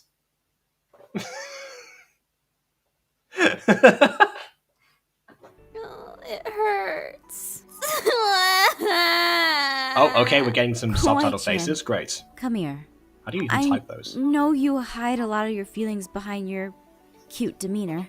You have no idea, Halfmau, how true that sentence is. Ooh, no idea. Trust me, no one understands that more than me. Oh, but someone certainly will in the future. Dare I say season 5? But at some point, you have to be able to face things on your own and move on. Reese hasn't called back, and we haven't seen him in ages. Oh, aye. You all get pizza to be fair, you move neighborhoods, so maybe this isn't like his neighborhood anymore. I guess that kind of makes sense. But this is where Aiden would mention, and I will agree with him in this instance, that we needed a previous scene at least talking about this, or at least acknowledging the fact that Kawaii-chan was still trying to text or call Reese or something like that. Maybe see her a little bit distressed about that. Maybe have a reference to Reese when Damien asked her out as an option, like before she wants to try and move out and accept this date in the first place. That would have made more sense. Any of those options I would have said go for. And unlike my previous suggestion of a fix for this season, it won't ultimately affect the entire aftermath of the series going forward. Or at least it wouldn't have done. So, yeah. Not an interesting what if, per se, but certainly a good fix for the show. It hurts. I know, but give Damien a chance. She is! She's not going on a date! What do you think this is all about, giving him a chance? You might actually have a good time. But can you and Aaron can come with us? Wait, hold on. Perfect time for Aaron to be busy. Was that? You might actually have a good time. But can you? Oh yeah, perfect time for Aaron to be busy. You know what? I think it is. I'm guessing that the reason it's called Surprise Date now, and the reason that Zane is there in the first place, now I'm remembering this episode. Oh god, now I'm remembering. Gene's gonna think, yeah. Okay, I've just remembered the plot of this episode. Great. Okay. You and Aaron can come with us? Maybe it can be a double date. Kawaii-chan! Please, it'll make Kawaii-chan feel better. Kawaii-chan, Aaron can't. He's busy, and... I'll be your date. Seriously? What? Yeah, after last a friend date. Don't give her any ideas. That's so cute. It'll work perfect. Kawaii-chan will go get her it purse. worked so well last time, didn't it? Season 1, anyone? Zane, remember what happened Yeah. last time we went on a fake date? Oh, right. Yeah, it brings back memories. Well, I guess Zane forgot. Weird ones. Look, we're best friends now. Who cares? Yeah. Wait, you were best friends back then anyway. Like, that was... The whole Sienna arc happened after How the Zane Stole Christmas, so they were best friends already. So that argument makes no sense. He's here. Whew, as long as my friends are here, I can do this. Yeah, way to spring that on him. Damien-kun. Kawaii-chan, you're still okay with this? She's wearing a with what? dress in front of you, you idiot. Of course she's okay with it. Oh god, okay.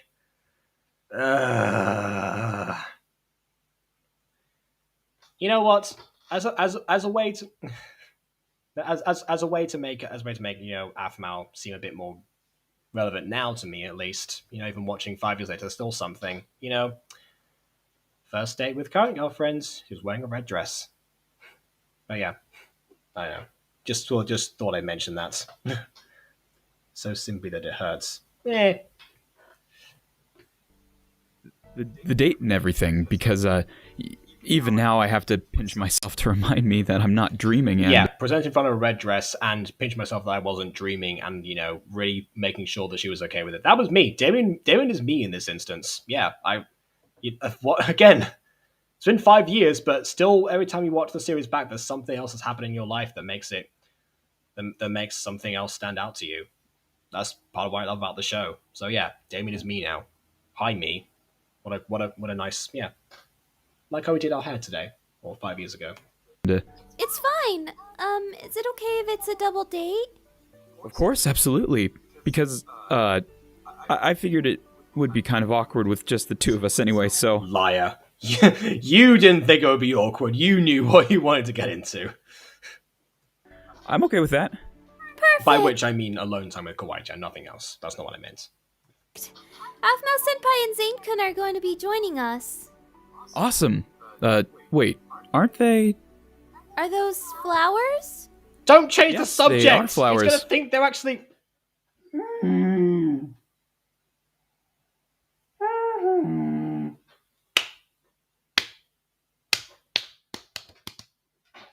Anyway. Obviously. Oh, but they're for you. And, I also brought you a box of chocolate. Which... Well... Well, my mom always said life was like a box of chocolates. You throw it on the floor, and all the ants get to it first. So don't waste your life, because you don't want to be eaten by ants. There we go. I had brought you a box of chocolate, but... And of course I watched Forrest Gump, you know. I'm an adult. Of course I've watched this film that came out before I was born, you know. Naturally. I actually have, though, this time. Hi, Maya, watching the archive, possibly. Floor seems to have wanted it more.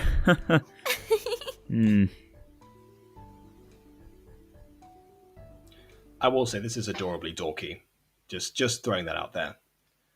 Oh, F in the chat? Yes, absolutely. Yes, F's in the chat, please. I should really be saying that, shouldn't I? That's the thing people say now.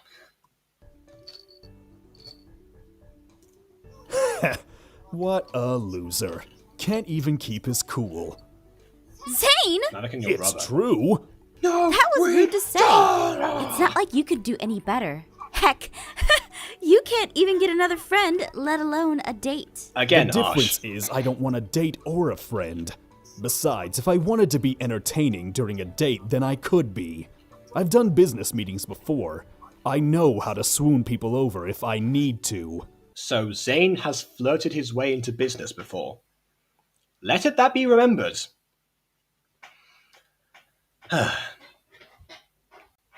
Zane Mao died in diary. Zane tried to kill it himself. I mean, kind of. But then again, he was the one who wanted to marry Aphmau in that series, so he kind of also birthed it, in a way.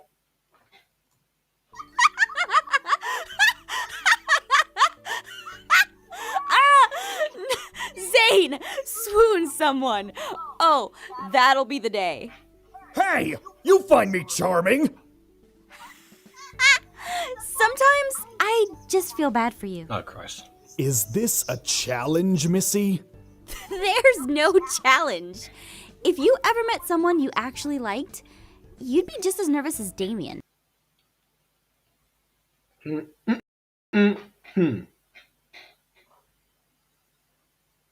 She kind of has a point. Like, Zane, once he actually started, like, with his indulging his feelings for Kawaii-chan and vice versa, and they started almost dating, he really was as nervous as Damien, if not more, because, he even called his mum as like a desperate act to try and figure out how to date. And then there's like one of my favorite episodes of all of MyStreet actually is the one where Aphmau and Aaron are on that boat together, and then they're just getting calls from both Zane and Kawaii-chan trying to get that advice, that sweet Aphmau advice that she always gives. And you actually get a very introspective conversation about the nature of love and relationships, and I love that. I'm gonna head off. And was in Masako X. Catch you later. All right, fair enough. Okay, people seem to be leaving now. I mean, well, obviously I'm going to continue. I'm not going to stop just because that's happening. Anyway, point is, favorite episode of that series, and yeah, it's just that's just something else because But then, yeah, Zane during that time he really was just freaking out way more than Damien was. So once again, Appa predicted that.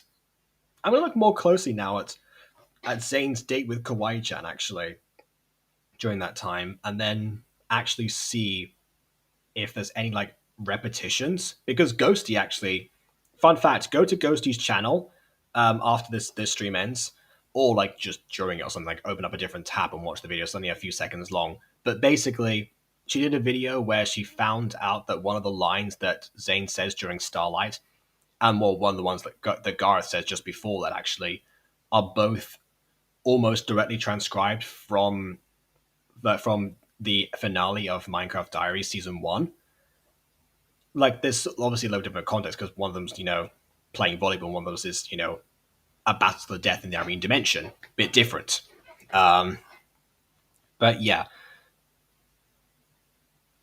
just worth thinking about because like maybe there'll be some parallels within one show versus a complete callback like that. Zane's want to take out the maid business, calling it now. Yeah, he weirdly enough said that he wasn't like because it wasn't his parents' wishes that he wasn't going to take that up. And from Garte and Ziana's perspective, I can at least from Garte's one, Garte's never been too fond of Zane like as much as he was on Gareth. So it's that unfair bias. Whereas with Derek and Rachel before, it's a bit different. That's why I argued for Melissa's case a lot of the time. Zane also had the like Oh. like Gareth has charisma that Zane didn't exactly have. Whoa, okay. I didn't realize you'd returned. I was like, wow.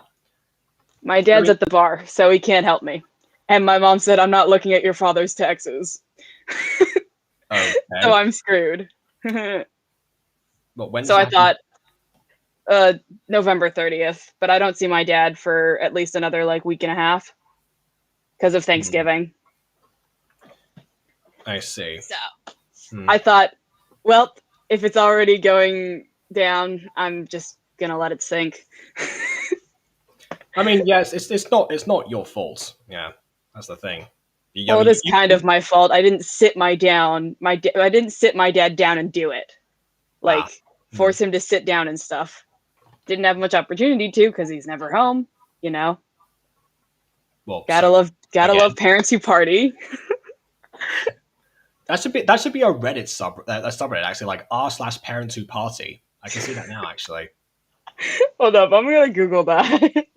Okay, yeah, go for it. Anyway, that good thing you actually again. I'll just talk about from Garte and Ziana and stuff. Yeah, so I think that's why Zane kind of acknowledged the fact eventually maybe like Garte got to him or something. That's me hypothesizing right now. Could be that Garte got to him and just happens to be that that he he's more willing to accept his parents' wishes than say Aaron is, for example, in the opposite way. But yeah, he should be the one to take over, really. But I feel like Vlad doesn't want to either. Honestly, I feel like Gareth might be more qualified. Like Gareth is an idiot sometimes. I 100% admit that. Yeah. But Gareth has the same charisma that Garte has. Yeah. In the sense where he can, like, business is, I think it's like 70-80% personal relations. Like which is once again one of the reasons that Aaron would fail miserably at it. Well, Aaron's got that like, I'm mature, I can do this sort of thing. As does Melissa, but go on. That's a completely other argument. That's another argument. This is Zane and Gareth because yes, on the argument that Vlad isn't technically Garte's son as a possibility, I'm just kind of ruling him out. As much as I would love for Vlad to become like the next president, because like, oh my god, I love Vlad, but like I don't know if that's the reason. I rule Vlad out for a different reason, actually. I mean, I'm pretty sure that particularly Ziana is going to be like, oh yeah, absolutely, my P can take over or whatever, and then she'd probably be able to like argue for his case a lot more than for Zane. But especially because Vlad was Vlad did seem to take after both parents in a way, actually. So he's much more of a rounded person. But Yeah, the reason I ruled Vlad out, actually, the reason I ruled Vlad out is because he doesn't really want to like have that pressure at all. He does everything in his power to like not rely on his parents whatsoever, achieve his full independence, travel the world. He even stayed with Afma in the basement one time instead of going to his brother, who was right across the street, just because he knew that his mum was going to be around for that. And to be fair, Ziana had such a huge sway on the boys at that time that they all went around with a fake date idea just because they didn't think it would make her cry. I So, remember. I love that. I love that. But like, yeah, also we're about to see date 2.0 with those two. So get ready. But yeah, on the Vlad point, he also have you seen Sophia the First? no, actually, Because Vlad reminds me of King Roland. I forget if he's the third. I think he's King Roland the Third, which is Sophia's like stepdad, adoptive dad, whatever you want to go with. well, I But would the go king with has an older sister. The king has an older sister who like stepped down and like didn't take the throne and stuff because she's Okay. more of an adventurous spirit that travels the world. So if anything, that surely would make Vlad remind you more of her, then, right? Yes, Rather that's than what I was him. saying. I was saying Vlad reminds me of King Roland's older sister. Okay. You wouldn't know who King Roland is. That's why I need to add a little more context. You said Vlad reminds you of King Roland, so I was like, okay, Oh, where's this guy? did I? Pretty sure. Oops. Oh well. I don't know. Either way, fair enough. That does make sense. Yeah. I mean, if anything, you could also kind of you could kind of see him like Boomy in Legend of Korra in a sense as well. Yes. Yeah, because Oh my he's God. more fun and going one. Granted, Boomy's the older one, but he didn't have to. He didn't grow up with like the pressures of either the Air Temple or the Water Tribe or anything. Yeah. He kind of forged his own path, traveling the world. In fact. Yeah. And then Zane is sort of like Aunt Kaya in the sense where she's like, yeah, 100%. Dad didn't actually like pay attention to me and stuff. Like there was an entire episode about that. But Yeah, like no, I remember that. Yeah. 100% favoritism. And I know that like it doesn't affect, I wouldn't say it affects him as much as it did like Kaya or Boomy in the sense of like a difference in what they experienced. But I definitely but it definitely seems like Zane can 100% like see the favoritism really easily, obviously. I will say personality wise, Zane takes more after Tenzin, but yes. Personality wise, yes. But in the sense of this experience now, absolutely. Yeah. Sophia the First was pretty alright. Oh my god, no. Sophia the First is amazing. I love Sophia the First. Hold on. Oh, chat just refreshed. Okay. Alright. Well, who knows? I mean, I know that my cousin's daughter used to watch it religiously, so I think I've seen every single episode, and then from that I moved to Elena of Avalor for the sole reason of it was like the continuation of Sophia the First for me. Or yeah. Okay, I didn't know that had a continuation. It doesn't. That's how the loop I am. Wait. It doesn't. It's just they have like a crossover, which is how Elena of Avalor started. Oh, I see. Yeah, there's like a term for that in media, isn't it? It's like it's not. I think it's like a fake pilot or something, or yeah, because like the Flash did it. Like a bunch of DC shows also have done that. Yeah, I'm pretty sure like the Rugrats did that one time with a different show or something like that. There's like different ones. Pretty sure, it's been a long-standing tradition. So yeah, fake pilots essentially. I remember this even happened in books actually. I like to read this series called Los Futbolissimos that I've talked about briefly on the channel before, actually, like in a video for a long time ago. And it's not important to know about the title. It's not really a way to probably translate it. It's about a bunch of kids that play football and solve mysteries. And one of those books actually features a family called the Balbuenas, and they have like integral features to the plot and everything. They're all very very well defined, and then eventually they have to leave because they're just like visiting for the time of that book, which is only a few days. And then afterwards, like at the end, I saw, oh yeah, the Balbuenas are now in their own series, Los Forasteros del Tiempo, which was like the Time Tourist or something like that, which I haven't read, but I might pick it up eventually. Who knows? They've got a fake pilot, might as well.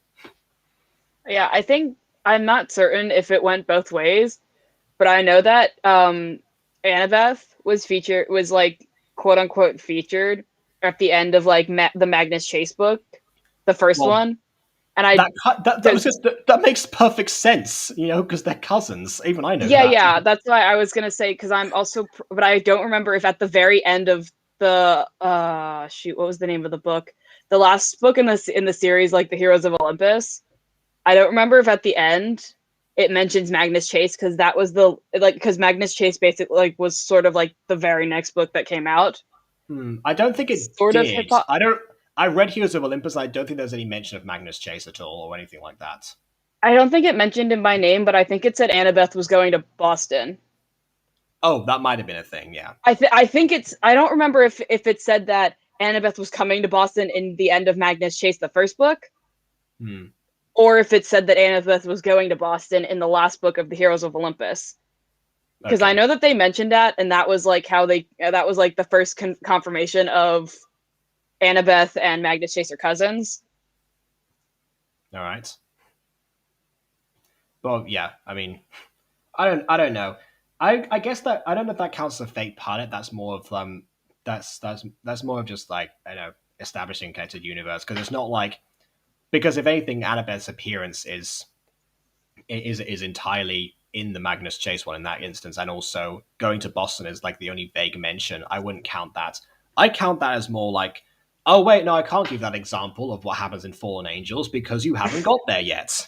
Wait, but I've seen Fallen Angels, I thought. Oh, you have? Okay. Well, Hold it's up, like which one's Fallen Angels? the one with the angels in it. Oh no, then never mind. I've only seen the first 2 episodes of that. Hold up, I thought Fallen Angels was the one with Empress.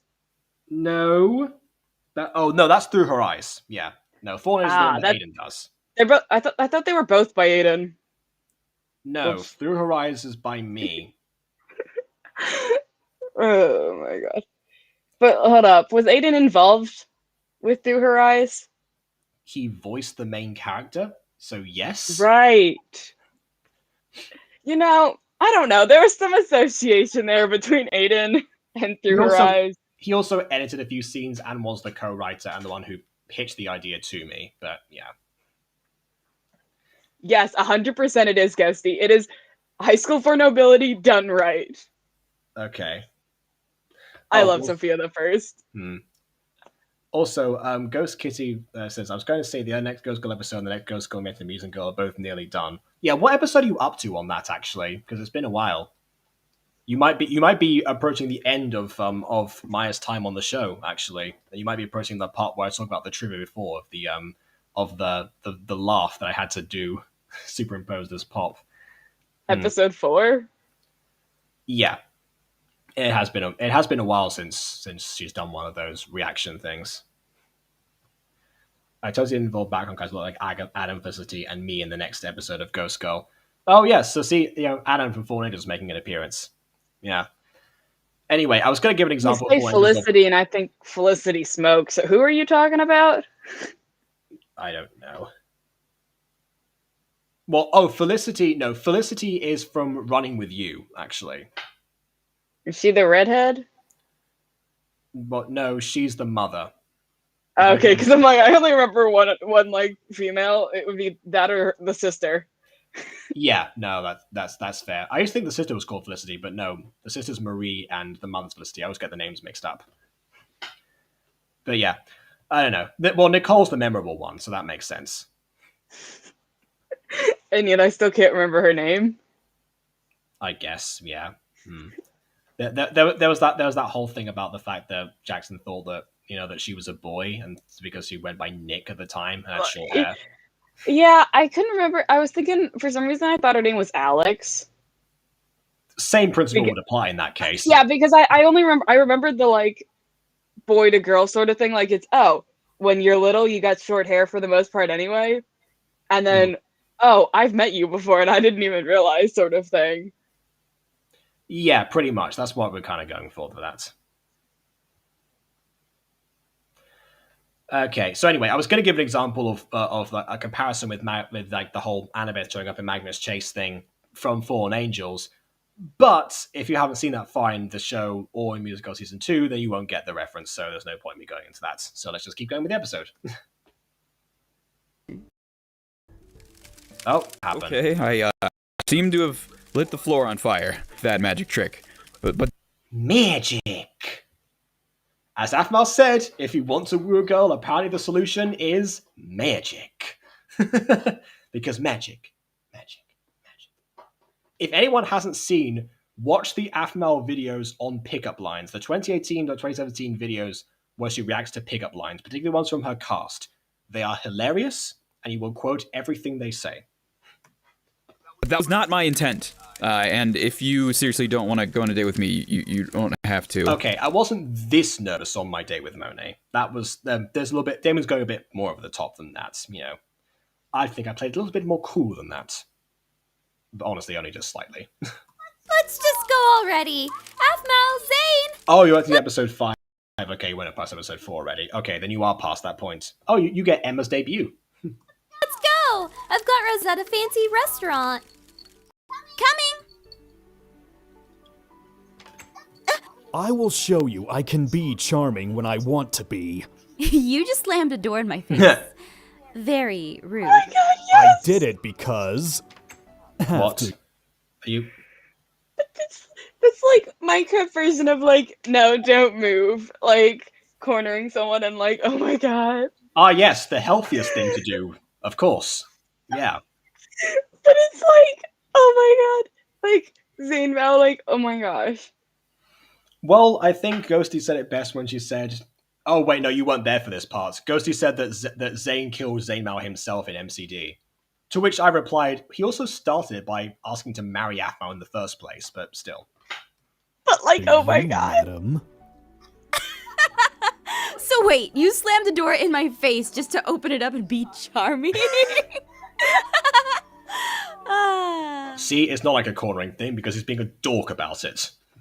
Zane's going to keep getting onto Damien during this date unless I distract him. Fine. Yeah, why did you agree to this in the first place, Aphmau? You should have thought about that before. I'll play your little game, but only to prove a point. Also, by the way, PSA, don't corner people or like grab them to like their friend leave or slam doors in people's faces. It might be a fan fiction trope, but in real life, there's the rolling R there. Not a good idea. Ha! Deal!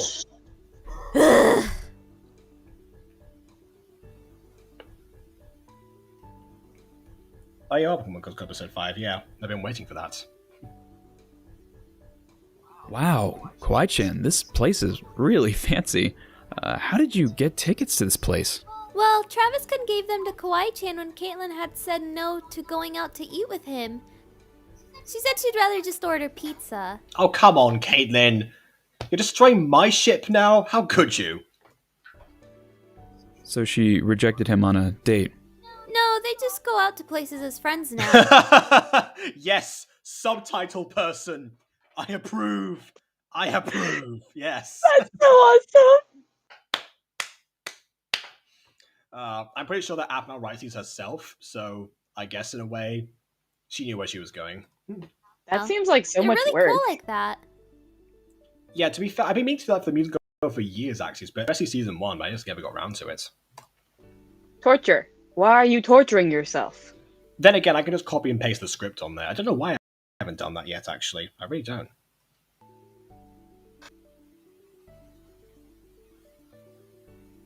Alright, how can I serve? Yeah! Yeah? That ruins the punchline of how can I serve you. You can't go like, oh, how can I serve you? Like, not in that accent. I have heard people say it in different accents, but not the way that Michi was setting it up. That's Kawaii-chan, Emo Kid, and Aphmau! And some other guy! Emo Kitten. Why is Zane called Emo Kitten? Didn't Zane give her a mouse on her birthday and was like the only person that remembered? I don't recall that. In high school? Oh, in high school. There was something about Michi and Zane in high school that I'm not remembering correctly. Uh-huh.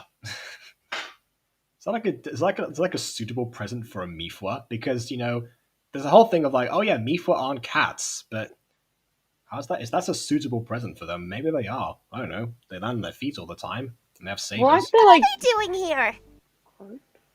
Aren't they like part cat? Well, yes, but how much of that part is cats? Then, in fact, Randy in season 1 said this himself. That a Mifwa does not count to actual cats because they're more human than cats. But yeah, I guess Zane's now emo kitten. He's been dubbed so by a Mifwa. Wait, are they on a date? Is it Aphmau with Aaron? Interesting. Yeah. Have you ever just looked up at the sky? Of course. Also, hi Jeff. Why are you everywhere? You know what? Forget Michi. Jeff is the real one who appears all the time in different places every time he shows up on screen. Like, what are you doing?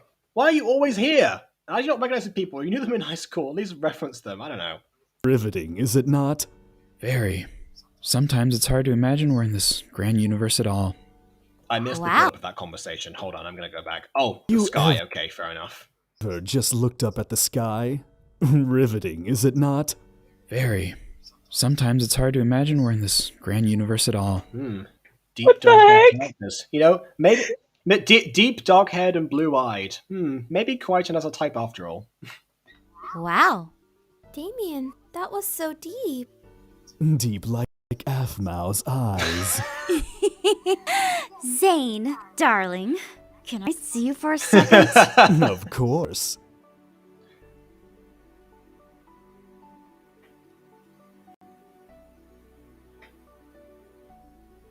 Zane, what are you doing? Being charming. That's not. This is like how Aiden interprets charming to be. just like putting on a smooth voice or something and just saying like anything. He seems charming. There's a little bit more subtlety to it most of the time, especially when you're saying like someone's eyes are deep. Like that can mean many things. Charming, that's creepy. How else am I supposed to show it? Oh, I don't know. By maybe not ruining Kawaii-chan and Damien's date? That's Look, ulterior motive. this date is about them, not us. And we're their support, okay? Fine. But the time on being charming has been extended. Whatever. Wait, Let's extended just... from what? Also, yeah, Michi, of course. Maya, you are part of the problem. I know. Like when this happened, like she tripped into Gareth, I can see it happening once. Even then, it was contrived. Now it's just being fabricated on purpose. But Zane Mao is so much better than Larmao or Garmao. Yeah. Maybe. Now In MyStreet. say yeah. In MyStreet. Yeah, Infinix Drop High, probably not. And in Diaries, God no. But yeah, I don't know. It's interesting. In Diary, oh my god. Zane Mao in Diaries. Mm-hmm. Oh. Yeah, well... If I were to ship anyone aside from Aaron with Aphmau and like Diaries and stuff, it would honestly probably be Dante. Why? Why Dante? Well, because I thought Garth was a jerk to some degree, and Lawrence went all Shadow Knight because he got jealous. I mean, that's fair. I mean, that's kind of like where Aphmau started really showing the different sides of them and like how they weren't actually compatible with her at all. That was kind of the point that she was trying to make with Minecraft Diaries, that, you know, it's not always just the first two guys that show up that are going to be the end game. Then, that or Travis. No, God no. Dante I can sort of see, because he did show up later and he did have a charm. He was a contender. Like he said, he even said that in I think it was the big move, actually. He said that if there wasn't a 15-year time skip, what would have happened? Oh no, it was like episode 1 or something of MyStreet itself. But yeah, so he knew, and there was like actual potential coming on. Travis, you know, he was essentially just an ogler. He kind of like didn't have much until it didn't have anything until season 2 at all to begin with. Yeah, but Travis was so cute. But like he wasn't even like, you know, pining after Aphmau specifically. He was like going after everyone, and then Kaden specifically. Being cute isn't the same as being compatible. Yes, but he was nice, and he was like, there was nothing wrong with him. He was like there was the closest nothing thing wrong with him. Okay. There was a couple things wrong with him. Yes, there are a couple things wrong with him. But he was Again, like the rolling R. closest thing you could get to like a human, like as a Wiccan as a human, and like What? Okay, I guess. because like he was so nice and I mean, like he was canonically a warlock, like by descendants. So if anything, the closest you can get would be, Lucinda, who's a fully fledged witch, as well as Hyrea and Haley. Well, I wasn't thinking technically like genetically closest to a Wiccan. I was thinking like the Wiccan literally picked up an orphan off the street and then like found the orphan a home. Okay, so they're good-natured people then. Great. Yes. Therefore, Aphmau should be with a good-natured person like a Wiccan, like But Travis. that's not to say that all Wiccan would do that. You're really grasping at straws right now. This is why It's I really better brought than you on to, like, nothing. hear. This is better than usual. To hear your argument for like modern Aphmau as well, because I was like, I'm really gonna hear something very dumb or actually insightful, and I want to be there for both. And then you forgot apparently. Oh, the modern Aphmau thing? Yes. It reminds me of Origins. And like it was really like it's more of like the carefree sort of Aphmau, even if it doesn't really like seem carefree, because I know that it's all scripted, which kind of sucks. But it reminds me a lot of the carefree Aphmau that happened before Diaries and stuff, and like before like because there's no relationships or anything for the most part, unless it's like in the title. Unless it's like usually unless it's in the title, there aren't really relationships from what you sort of know what to expect. Zane and now KC are the support. Aaron is either the best friend or the boyfriend. Ian and Pierce are the antagonists. They always have the same relationships within each other, except for like if it's like adopted by so and so, then they'll change it up. But yeah, but it's also sort of like a bunch of like short. It's also like they're nice and like short stories, to be honest, and it's kind of like going back to like kids television when I was little, sort of thing. Like each story is basically its own thing with like the same characters for the most part, and it's a little bit of a different adventure every time, which I get probably. That's sort of what Aphmau kind of mastered in 2017 anyway, with lots of the other roleplay spin-offs that she did afterwards. Like MyStreet paved the way for that kind of idea, but as far as I'm concerned, like the way she nailed that best was when she did that stuff in the stuff with Mermaid Tales, Royal Tale, etc. Oh my god, I love those, but like I also don't think that they appeal as much to a younger audience as like I don't know why is that? Because I don't think there's anything objectively that will not appeal to a younger audience in anything apart from like MyStreet later on. MyStreet later on, and also Mighty Demons with its jokes. Well, because I forget if it was Mermaid Tale. Mermaid Tale had some dark themes behind it that like I feel like that appealed more to like her teen and like her teen audience. Yeah, I think that's what she was kind of sort of gearing towards at the time. And I feel like she switched down more to like tween or actual kids. Definitely actual kids. Personally, with some of my favorite shows, like My Little Pony, like I have a very young sort of like TV preference, I guess. But then when it comes to fandoms, you seem to be the complete opposite.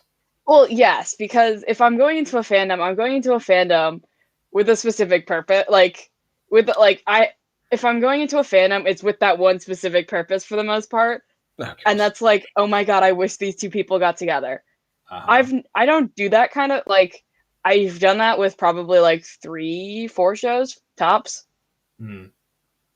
which is kind of it seems counterintuitive because of how much I read and how many pictures I look at, but it's all like the same fandoms for the most part. Versus like the stuff I actually like sit down and watch, or the stuff that I'll watch for hours. It's not like fan fiction, and I don't look at fan art for hours usually.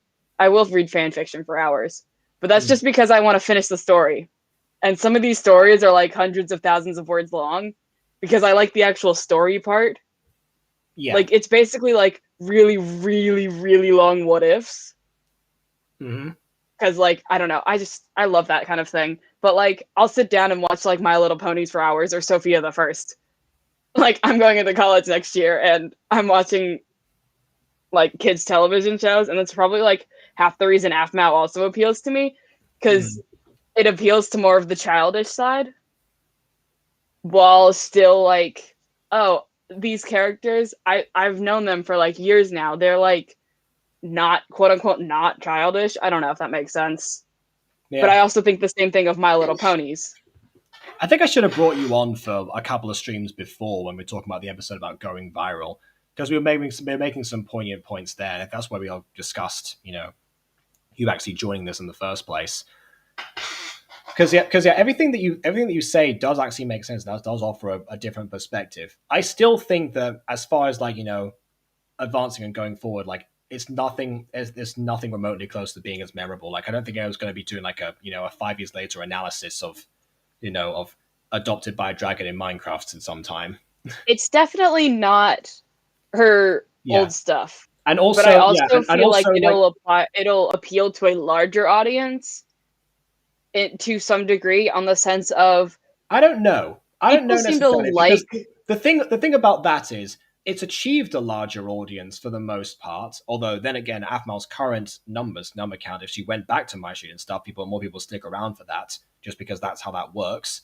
More subscribers and everything. Yeah. However, appealing to a larger audience, I don't necessarily agree with that, because everyone I've talked to so far has been on a different side of the coin. Not everyone has the young mind and their mind when it comes to watching TV content. Which, by the way, if you have that, good, but that's not entirely a thing. Most of the time, it's going to be kids that are going to grow up and like think about it later and be like, why on earth was I ever into this? Versus this show that only gets better with age.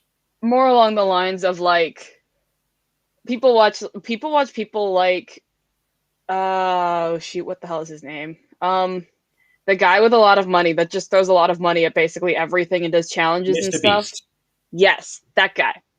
His videos aren't like seasons long or like no. I don't know. I just feel like it's not really appealing to a larger audience, obviously. Like my little brother loves him. I can't stand him. But it's kind of annoying. but I'm also thinking of it like, oh my god, how did you just throw away like $5 million sort of thing?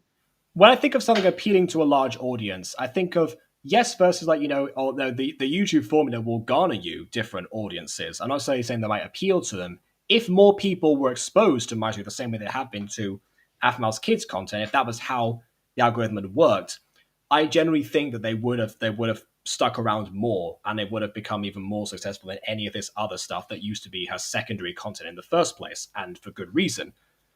Because the thing is about when I think about appealing to large audiences, I think about actual target demographics and like who something can appeal to.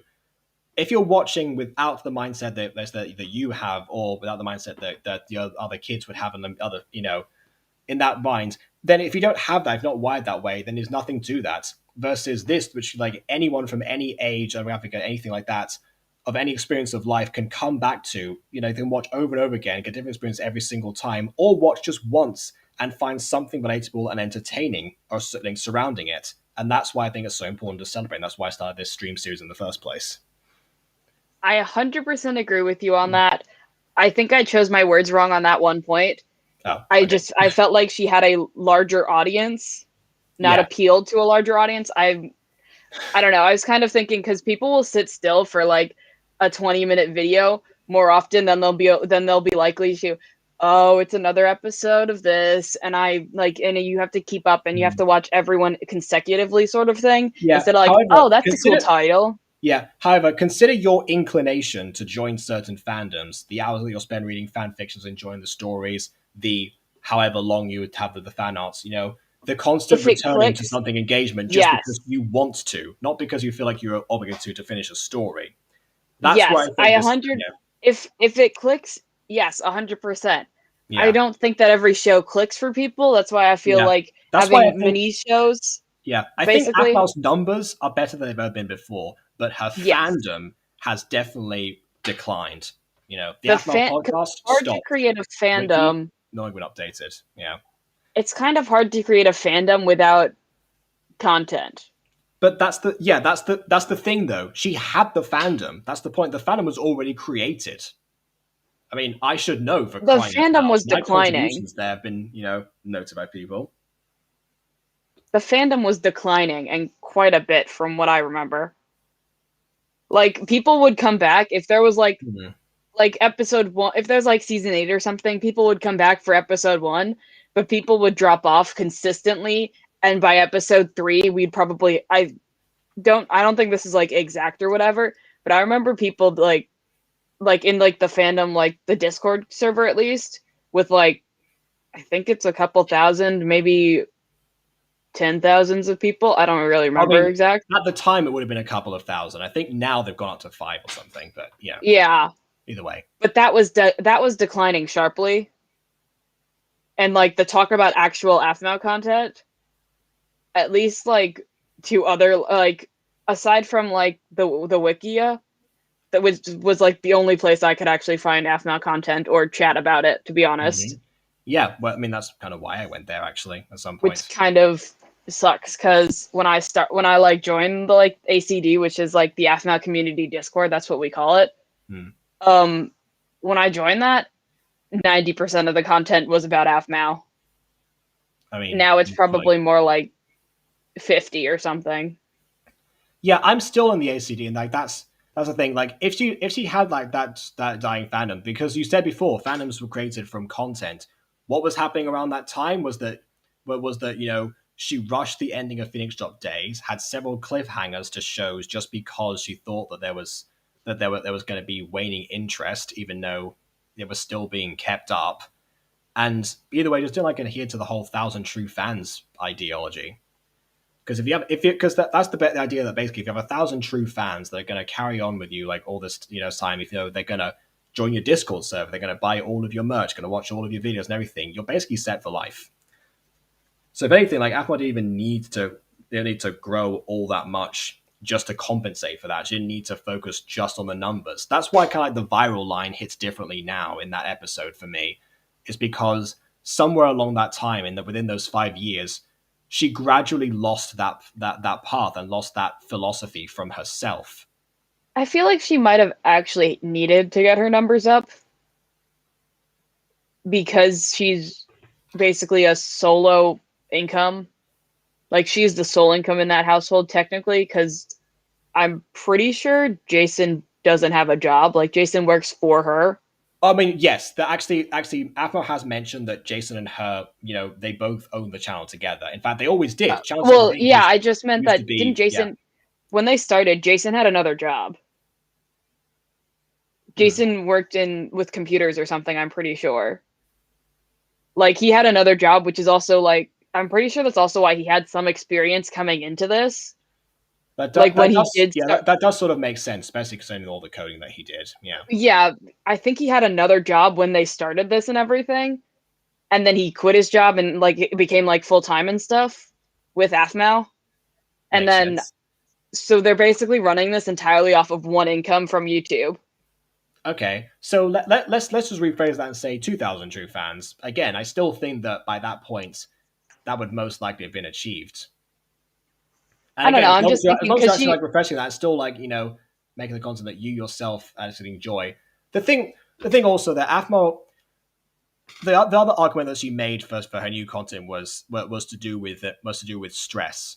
However, I'm not sure if I buy that argument entirely, because on one hand, yes, she stressed out too much about visuals towards the end of season 6, and that's what delayed everything, kind of like set the fan base back and everything. But versus this, which holds up just as well, based on mostly story, performances, editing, everything else, but mostly story.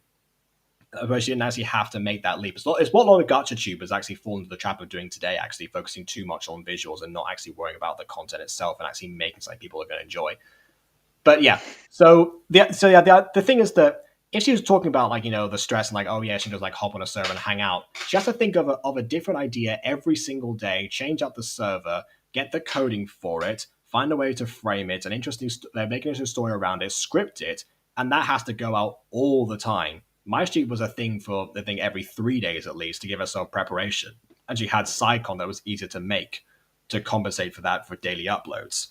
That at Yeah, least seems to be like a personally, safer model. I wouldn't buy the stress thing because this seems a little more creative, like requiring, I would say, just a little. However, I also don't think that it requires as much thought process to some degree, as she doesn't need to keep track of an entire storyline. And I'm pretty sure the MyStreet numbers and stuff were higher with all of the animations and stuff than before. Like this, I loved it. It was great. But I don't think it had the numbers that season 6 had. Yeah. Well, then again, doing a season 6 scale thing was never going to be sustainable at all. But then again, that also might have just been because it was a MyStreet product. I mean, I wasn't out there when I reviewed the series when it first came out. I wasn't out there as like I did comment the visuals, but I wasn't out just because of that. I was there because I was a long-time fan of MyStreet, and I was like expressing what was done right, what was done wrong. I don't think we talked at all about the visuals, to be honest, aside from when me and you were working on when me and you worked on the music video. That was the only time we actually discussed any visuals at all, because I was there for some like of when I was reviewing the series. Yeah, I was there for 2018, some of the basically. season 6 review and stuff, and I don't think we talked about the visuals Ah. at all ever. And I think the only time we actually did was like, oh, this looks cool and fits the song. Because the only thing we cared about was the song. I know that I addressed a few of them. I addressed the different panning shots, the classical cat face camera angles, everything, and the actual and something to do with the graphics, maybe a little bit of like the animations, or just mention if there were animations. I didn't make a huge deal out of it. It's like, oh yeah, no, there's more animations. Great, such hype. Oh no. I only remember the question, like the times when we were questioning, like, oh, he stabbed here, but the wind's over here. Like that was the only thing I remember from the reaction, from like when we were reacting to it at like seasons. I was also only there for the last for the 3-parter that we did at the end. Oh well, there was also the 4-parter with Shiny, of course, making the most memorable quote of all time. I was there for that. Sorry, 4-parter. Sorry. Yeah. I was there for that. Yeah. Wait, that's a guy. I know. That was. Yes, Michael is in fact a guy. Oh yeah. That was the best part. Mm-hmm.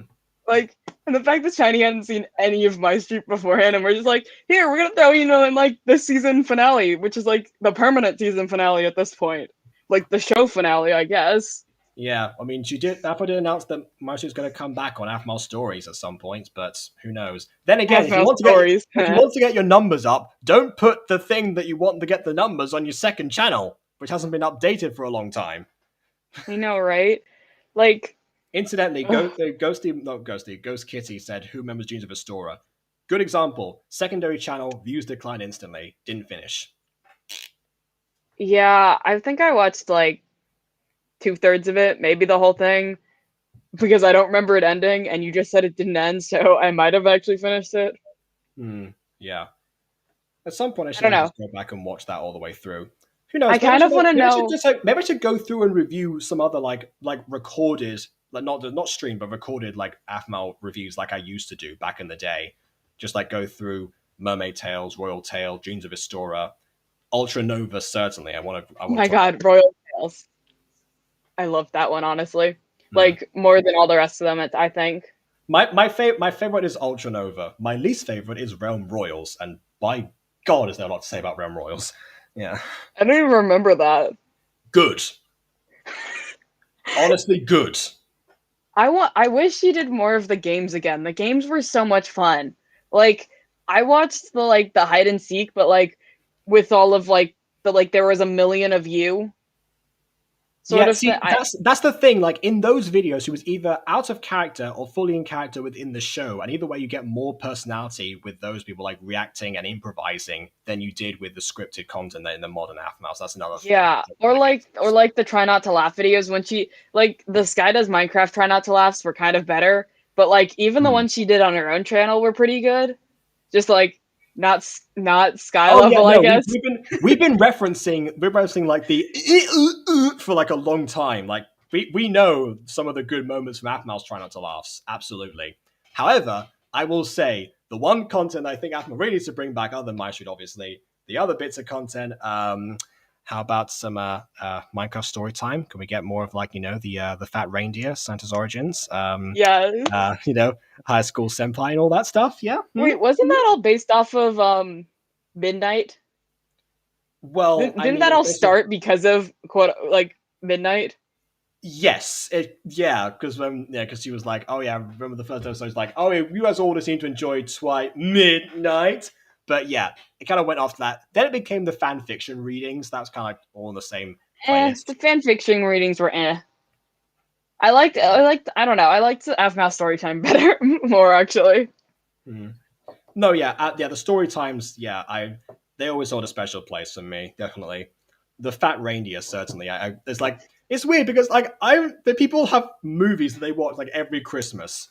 Some people watch. And for you, for me, it's the fat reindeer and Santa's origins, Christmas classics. Boom. That's awesome.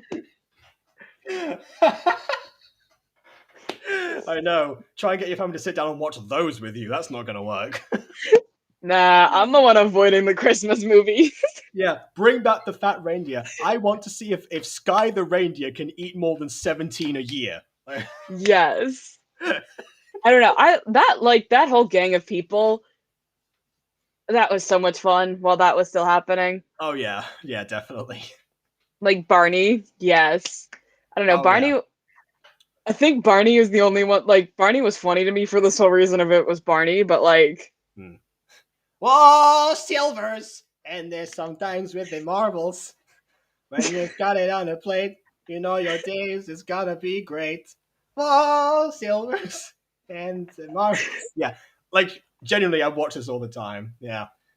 Every day I sing a song, and I think I have a private playlist somewhere. With there's a playlist, absolutely. There's storytime and fanfiction readings playlist that's out on YouTube. I had I've watched that one a bunch of times. I had a private playlist on one of my YouTube accounts. I don't remember which one. I think I have 7, so... Well, that doesn't really help for people wanting to find them, but there are public ones. I'll say that. Yeah, there are tons of I just took 5 or something playlists and threw them all together because I'm like, I don't want to switch playlists. Let me just throw all of because there were individual playlists for hide and seek, not guess who, never have I ever, try not to laugh, story time with Aphmau. I think actually it was story time with Aphmau, and you said I think it was also fan fiction. Again, for when the fandom was most active and Aphmau was producing all of that content, people kept it alive and people compiled it, and they made it easier for themselves. Absolutely. Okay, let's go back to chat. Where on earth? Oh, yeah.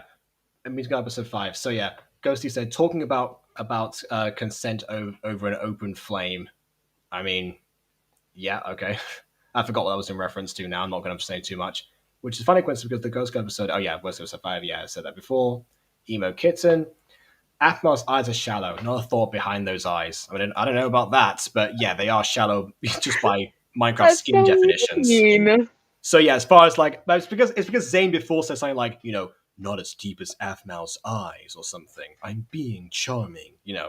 That was his line, so that's why. Remind me why Michi does stuff like this, because she's Michi. Also, Zane Mao. I only ship Zane Aphmau as best friends because then that's not really a ship, is it? I don't know. Well, you can. There are platonic ships and stuff, but oh my god, best friends are the best ships to ship, obviously. I think I've made my stance on that fairly clear over the years. Hey, I didn't say bully and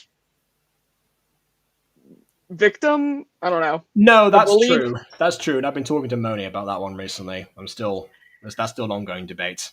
Because Bakudeku. Okay, well that one has so many problems on so many different levels. I mean, at least I saw them become generally more healthy rivals over time, and thank Christ for that. But yeah, I can never get behind them as a couple. They can improve it to an insane amount. and then they can be a couple. Oh yeah, because that's going to be worthwhile, isn't it? Spend years of toxicity just for like the payoff eventually. Yes, 100%. That's not the thing. PSA again to everyone watching: there's someone out there for you that doesn't have huge leaps to get there. They're right for you right as they are, and you can love them as they are. That's kind of the point. Well, then who's right for Bakugo? Good question. Maybe they're not found yet. Maybe it's I want to say Kirishima if you're just going based off of that, which kind of sucks because like Bakukami is also really cute, or like, hold up, I'm gonna shut up. I don't know. I mean, Bakukami. I feel like like Kiribaku definitely seems to be at least because from his perspective, he actually does seem like generally. I mean, I know that Kaminari does like actually mock him sometimes as well, but not to the extent that Kirishima does. Not with the same amount of support. I feel like what about Todobaku? I don't know about that. There's too much animosity from the pair of them. They don't seem to really, connect at all right now. At least for Hold me. up, where have you seen up to? Star Season 4. What happened in season? I'll put it this way: they're not buddy. I'll just say that. Wait, I typed in MyStreet. Well, the Remain company great. sues the Lycans, and there's a whole turf war. No, I'm kidding. That's not. So yeah. Anyway, I just say my main person on best friends. Or best friendships. As far as like relationships go, because there's a difference between being a best friend and being a good for best friends and being good for a relationship. Definitely, that's kind of the point I was making with Rain and Julius. But people keep on missing that remark on purpose. Yes, 100%. Uh-huh.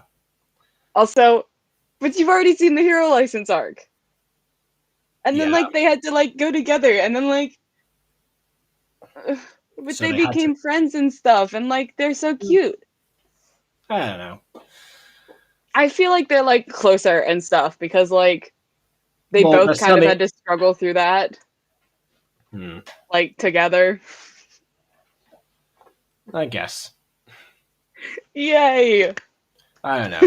There you go. That would be just as friends. Like I don't see them like becoming anything more. Like especially like as far as I got to now. Absolutely not. Well, because contrary to popular belief, I can't see Todoroki and Deku together, to be honest. Oh, what sacrilege! No, I can't see them either. Yeah, like, but I can in fact see Bakugo and Todoroki together because they are both like sort of socially awkward to some degree, and they would understand each other in that regard. Maybe they open themselves up. I'm actually glad to see that there's more thought behind this that you put into it rather than just who looks cute with who. I think. Yeah, when you want to. Yes, when I want to. Of course I think when I want to. Uh-huh. All right. But yeah, that's where I got up to. Oh yeah, because I ship Xanax Kawaii-chan as a couple. Okay. I mean, obviously, with you adding like the added context and stuff, of course. I mean, Zane-chan is great. Don't get me wrong. Like people say that it was rushed and forced, but I don't think it really was because you have built up since season 2. I think that was fairly appropriate. Does anyone remember Dreams of Astora? Yeah, though we went over that already. That was pretty good. Yeah, I think I first came across Dreams of Astora and was going through the Atmos stories channel looking for MCU season 3. I mean, that's fair. That's one way to come across it. True. Then there's like something about the DSMP. I think it was when we're talking about, stuff that appeals to younger audiences that not necessarily too childish, which DSMP would probably be a good example of that. By the way, Ghost Echo, for something review, thanks. Yep, that's very, very true, actually. That's, yeah. If you haven't seen already Ghost Kitty left a very extensive comment about, like, a play-by-play of different things from different timestamps. Those are always fascinating to read. Looks at watch. Oh, it's a magic moment when you need it. Yeah. This was a 3D model of encoder before it. That's what it was. Okay, computer things. Yep. Then Ghost Kitty left to play with a new pup. Also remember it wasn't been safe to make role players, pandemic and all. On one hand, yes. On the other hand, other companies have managed to do that stuff remotely, not to the same like degree and budget as an in-office space would, with all their high-processing computers and all that stuff. But there was still something. Like, consider the fact that Jess and Jason started off just doing the stuff on their own and made what the company became by themselves from the ground up. So, if anything, it still would definitely be possible. Except they weren't on their own.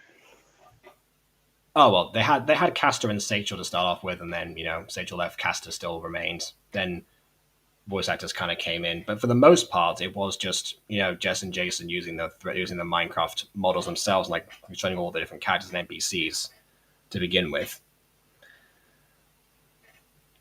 We also need to remember it's been safe to make. Well, yeah, so we've got that, and Delta variant is being a little nuisance.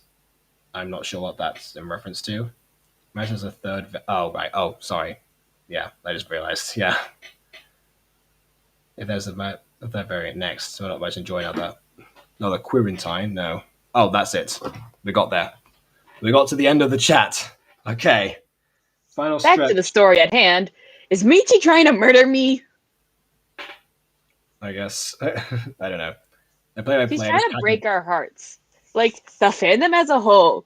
Michi is trying to crush everybody's hearts. You know what? This is the reason that Aiden hated Pop for over a year. He couldn't say why he wanted Pop to die, but because of the events that happened in Musical Episode 9, if anyone remembers what happened during that, and Pop's involvement, Aiden went on a whole like a year of hatred and reflection on Pop because she tried to sink the ship, and that was the biggest crime of the series. Good reason.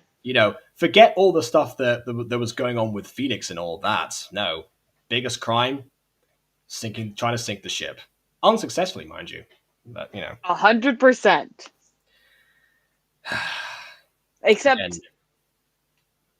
I mean, you don't know what I don't know how much that happens in season 2, so I'm not going to tell you But there's definitely a character that's far worse and does far worse deeds than Pop. He's more. Are you talking Empress, like Agatha's older brother? Oh yeah, okay, so you do know then. All right. Because I saw the one episode where she wakes up in a basement or something. Oh, okay. Right. That was one of the 3 episodes I've seen. So. Okay. Yeah. Once again, that was supposed to be a twist reveal, so you watched it out of order. It didn't function the way it was supposed to. Well, no, I saw they were on a camping trip, right? Or Yes.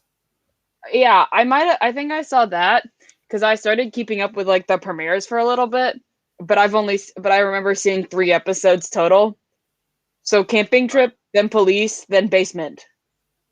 Okay. Well, yeah. Either way, the whole Phoenix thing was meant to be a twist. And by the way, I watched that with I watched the whole series through with Mochi, who has fresh eyes on this.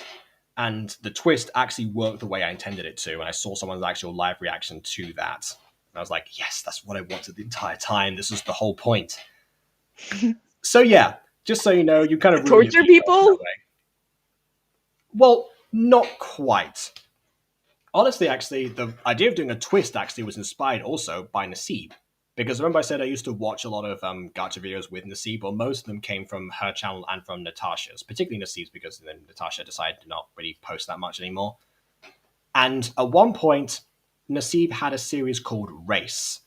And that one basically, there wasn't really too much to go. It was like a typical, high school thing that was going on. And then at some point, it actually ends in a school shooting, and that's you can't see the shooter's face for a lot of the time, and then afterwards it's revealed it was secretly, it was Zini. Oh yes, I was and Nasib asked me, "Do you see that coming?" I was like, "No, not really." But the reason I didn't is because there was nothing I knew to look out for. That was something that if I watched the series again, then I could probably actually get more. Maybe there'd be more clues as to around it, but maybe not. I don't think Nasib actually set that up properly because I did watch it through again for a second time. So when it came time to do Mutant Girl Season 2, I thought, okay, well, I'm going to lay down the clues. People aren't going to see this twist coming because obviously that's the whole point. But once they have all the information there, they can piece together how and why this actually happens. Wait, what clues? What clues indeed? I'm not going to tell you. You have to watch the series. Just tripped over something. It's been a long night. Let's just hope Kawaii-chan and Damien's date is going okay. Why that face there? It's a good concern to have. They're cute, okay? Okay, so I know what you're thinking, and yes, maybe I overused that magic trick Totally forgot a about little this. bit. But can you I know. flame me? Huh? Huh? I can't tell if she's actually genuinely laughing or faking it. Yeah. Well, they seem to be enjoying themselves. Real it is. Shall we Yeah, then, Zane? I guess you can say that they've ignited a spark. We shall, Aphmau. See, I can do it too. Aaron knows what he's talking about. No more puns. Oh, come on. There'll be some day when we look back on this episode and we think about all the times, and we'll say, "Oh, that's a good episode with Kawaii-chan's old flame." Hello? Miss Larkin, it's Michi, the cute waitress from earlier. Wait, how did you get my number? I'm calling the cops. Yes, you do I heard that. you talking about Aaron and she has information you can use to get him back home. You were listening in on my conversation earlier? Of course, she has me for ears. They tune out all nonsense except for Rachel's Gossip. conversations. Tea. Yes. Yeah. What kind of information? Let's talk more. She did say call her back when she has something of interest, so I guess, in a way, she followed through.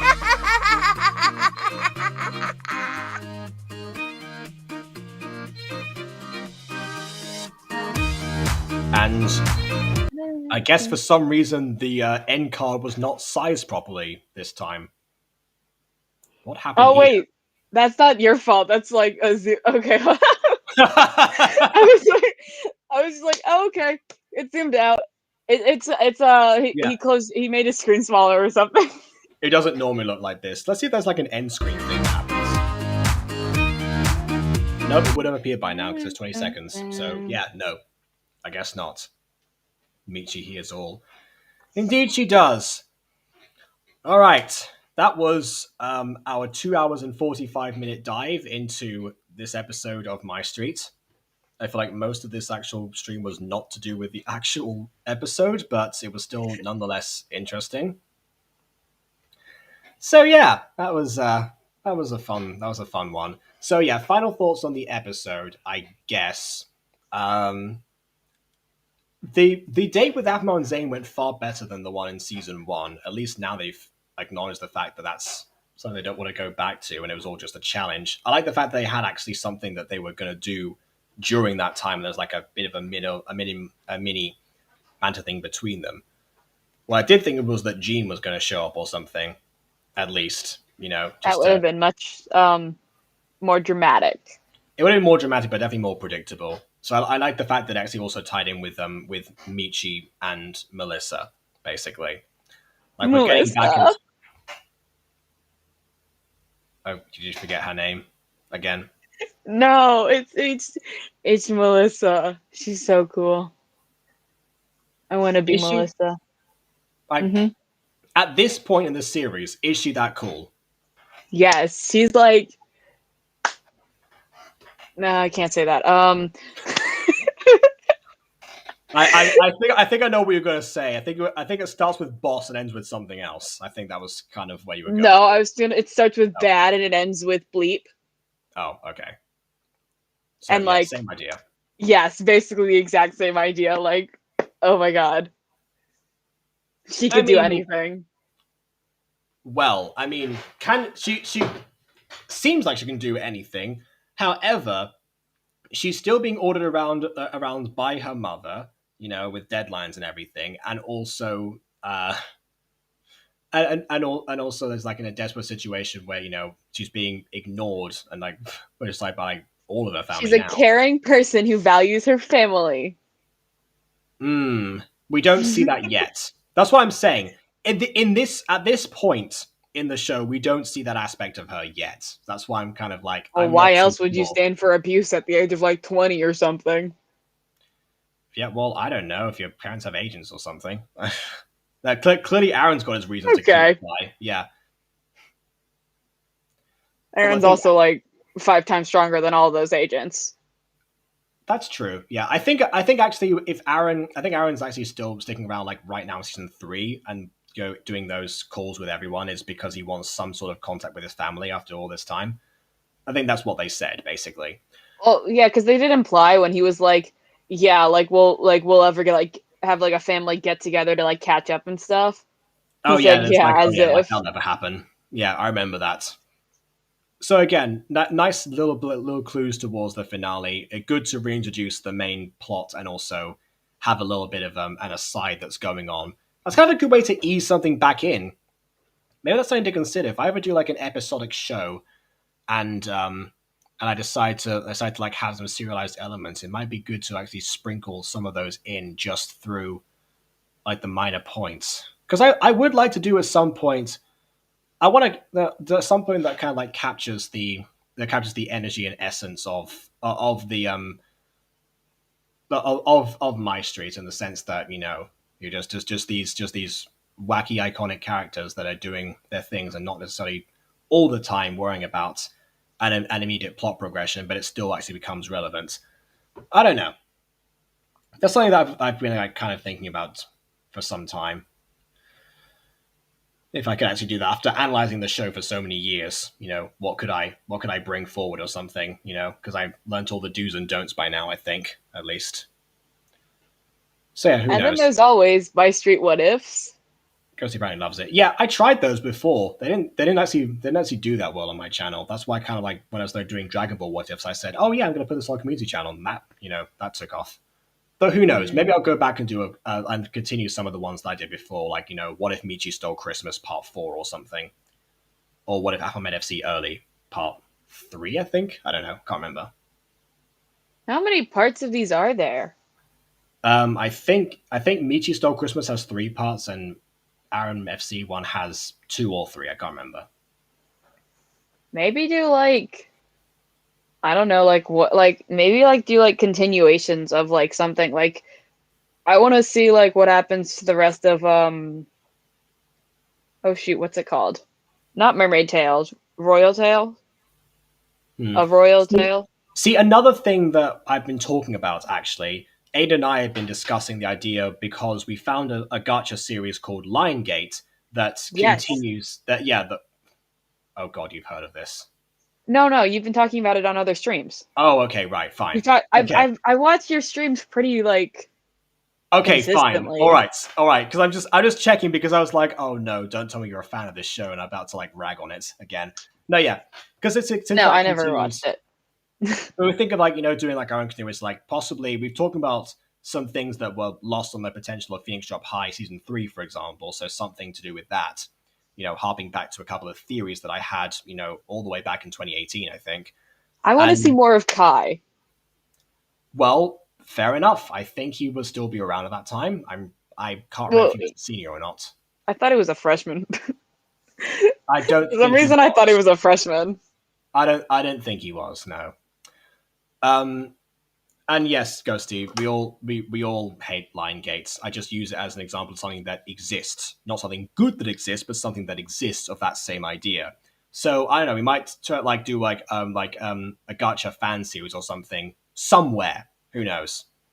I don't know. I know that I like completely spammed your chat, not last stream, but the stream before about finishing MCD, because like if you haven't picked up already, I am like a huge MCD like fan. Yes, we picked up. But like, I mean, honestly, that's something that I've been thinking about because if anything, like the Aftermath fandom and gacha have sort of been tied in since 2018, actually, because the reason I kind of learnt about gacha was like how they're like the mechanics of it, basically, not from Natasha and Nasib, but from Aftermath's videos featuring like other people, and the fact that Aftermath said one time, "Oh, I like it when people like read over the stuff and like have their voices in the videos." And I was like, do you now? And then she did her skits, and I was like, "Oh, you can do this with gacha? All right, I'm sold. Muse and Go is happening now." Sounds about right. Yeah, But so basically, like they've been interestingly tied for some time, and that's probably why you can even still see some things there, not just Liongate, but some other like AFMAL related content. So actually, I think that might be something to do. I have been debating with Monet actually, particularly about but also some other people about starting a new gacha channel, like just for pure gacha, basically. Because one thing people keep on saying, when they watch my videos to do with gacha is like, oh yeah, no, why has he not got, I don't know, insert number of subscribers here? Like one person said, why have you not got 100K or something? I was like, well, you really think that I'm that qualified? Well, who knows, maybe. And Well, one of the reasons that I know that stunted my growth over the 8 years I've done YouTube for is the fact that my channel is a mess and I have I have some structure, but I don't have enough structure for people to expect one type of content and like fully, engage with every video and therefore boost that. The Butter Bunch was a good wake up call for that because I just do what ifs on there and some like Dragon Ball reviews and stuff. So all that Dragon Ball content has done pretty exceptionally well, especially in comparison to the main channel and also the other stuff that's going on that, but on the Butter Bunch, the other people are actually contributing to sometimes. So actually, yeah, that's something. So that's something like I want to see what I could do if I actually had the chance to properly work on, a pure gacha channel. So I don't know if anyone would be actually, interested in, either helping out with that or watching that. If I made a pure gacha channel, I we stick definitely with this one. subscribe because basically, like an instant subscribe from me, basically, is when I find text videos or gacha videos that are voiced over, even if it's just like the Google voice or whatever. For the sole reason of because I don't keep up with the reading usually. Like I don't read as fast as most other people, I think. Well, that's kind of that, but that's kind of why you can pause, surely. Well, yeah, I usually just turn the speed down, but people also play like music in the background and stuff, and then it's always like in and out if I pause it, and it sounds weird if I slow it down. Oh, well, So yeah. then I because slowed down music bugs me. Pausing Then my mute music it. every 5 seconds. Yeah, that's why I usually just take my headphones off and don't do that. But then Okay. again, I also don't end up subscribing to those channels because I'm like, this is a lot of work. Yeah, And at this point, I would just read fan fiction. In I would that just case, have you watched Alpha Witch Academy? I don't know. Let me check my YouTube. Okay. There is so much. Let's see. I don't know if it's going to come up. Oh, hi Monet. How's this still going? We've been talking about just a lot of things. Like this stream in particular became very very deep, sometimes introspective, sometimes related to like other things. And yeah, people just kind of been vibing here about certain things. So yeah, we're about to wrap up, honestly, but we were talking about ideas for a pure gacha channel because I mentioned this with you actually. So in fact, an idea for that would be that because Aiden and I have been talking about doing AFMAL fandom related content and continuing these things over in a gacha form, kind of like Liongate did, except for actually good. So I'm just wondering now. I'm trying to get people's kind of reactions. Apparently, Maya seems to be on board with that idea as a viewer, at least. So. Especially because your stuff is also voice acted. I mean, that's why I asked about Alpha Witch Academy, because I wanted to try and see if I could do a non-voice acted thing that wasn't actually, super. That wasn't that would take a little bit less time than I could do without relying on so many people, like any other people, just to produce. So I don't even care if it's like professionally voice acted by a bunch of people. No, I don't know how people. That's why I was asking. I was asking just because I wanted to know if you'd seen that, and if you had seen that, what were your thoughts on like how I tackled the idea of non-voice acted and basically text-based stuff. Because honestly, with Alpha According to YouTube, I have in fact watched this. I don't remember it for the life of me. All right. Like I have the little red bar where I've seen the whole thing, but I don't actually remember any of it. Apparently, it's very intriguing. Okay. I think I probably watched this like 2018. No, not 2018. Hold up. 3 months ago. When the hell did I watch say, no, you certainly didn't watch it. I created the series in February. Yeah, because I don't remember watching any Gotcha in the last 3 months, but clearly I did. Okay. The last time I remember watching Gotcha that wasn't voice acted was like 2018 or like 2019 or something.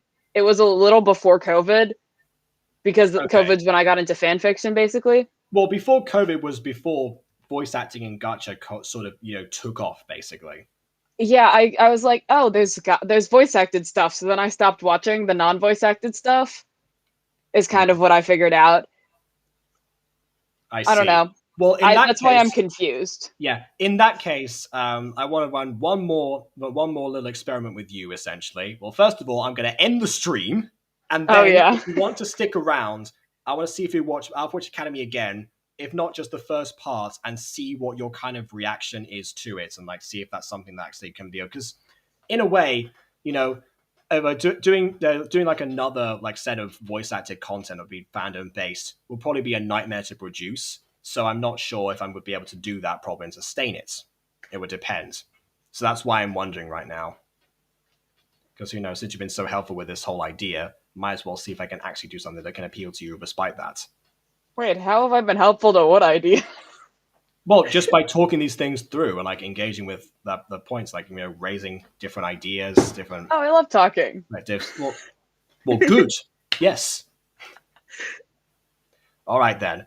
So I guess we're gonna watch some Alpha Witch Academy. You know what? If anyone else wants to hop in after this and actually get your thoughts out without the chat, being a constraint or something like that, then pop a message to me on Discord, and then I will send you the link of this chat here.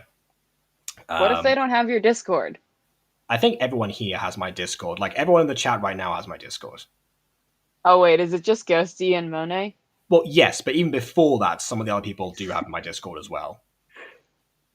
I'm very active with my friends / fans. Yeah. Yes.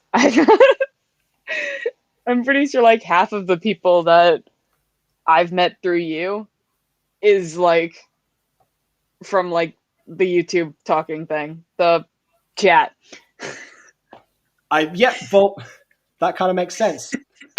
Well, YouTube talking thing, I think it's time for us to conclude now. So yeah, once again, send that link, and I'll probably let you in. I imagine that my 8 messages of Discord consists partly of Ghosty going "let me in" and sending me that GIF again. So who knows? We'll see. And so we'll see. So then we go. We'll just see how that goes. I want to find out. I'm curious because if you watch it all the way through, then at least that means that you've there's something there possibly. You missed the discussion. Well, once again, I'll send you a link and then I'll hop in because I know that you come join us now. Yeah, you in particular. I know that you've been away. You missed like a lot of this going on, so I kind of want to like fill you in, especially because it kind of spawned from a conversation that we had previously. So yeah, okay. Actually, one last thing. Since Mona, you were here, actually, it's worth me mentioning just one point, which was somewhere in the middle of here.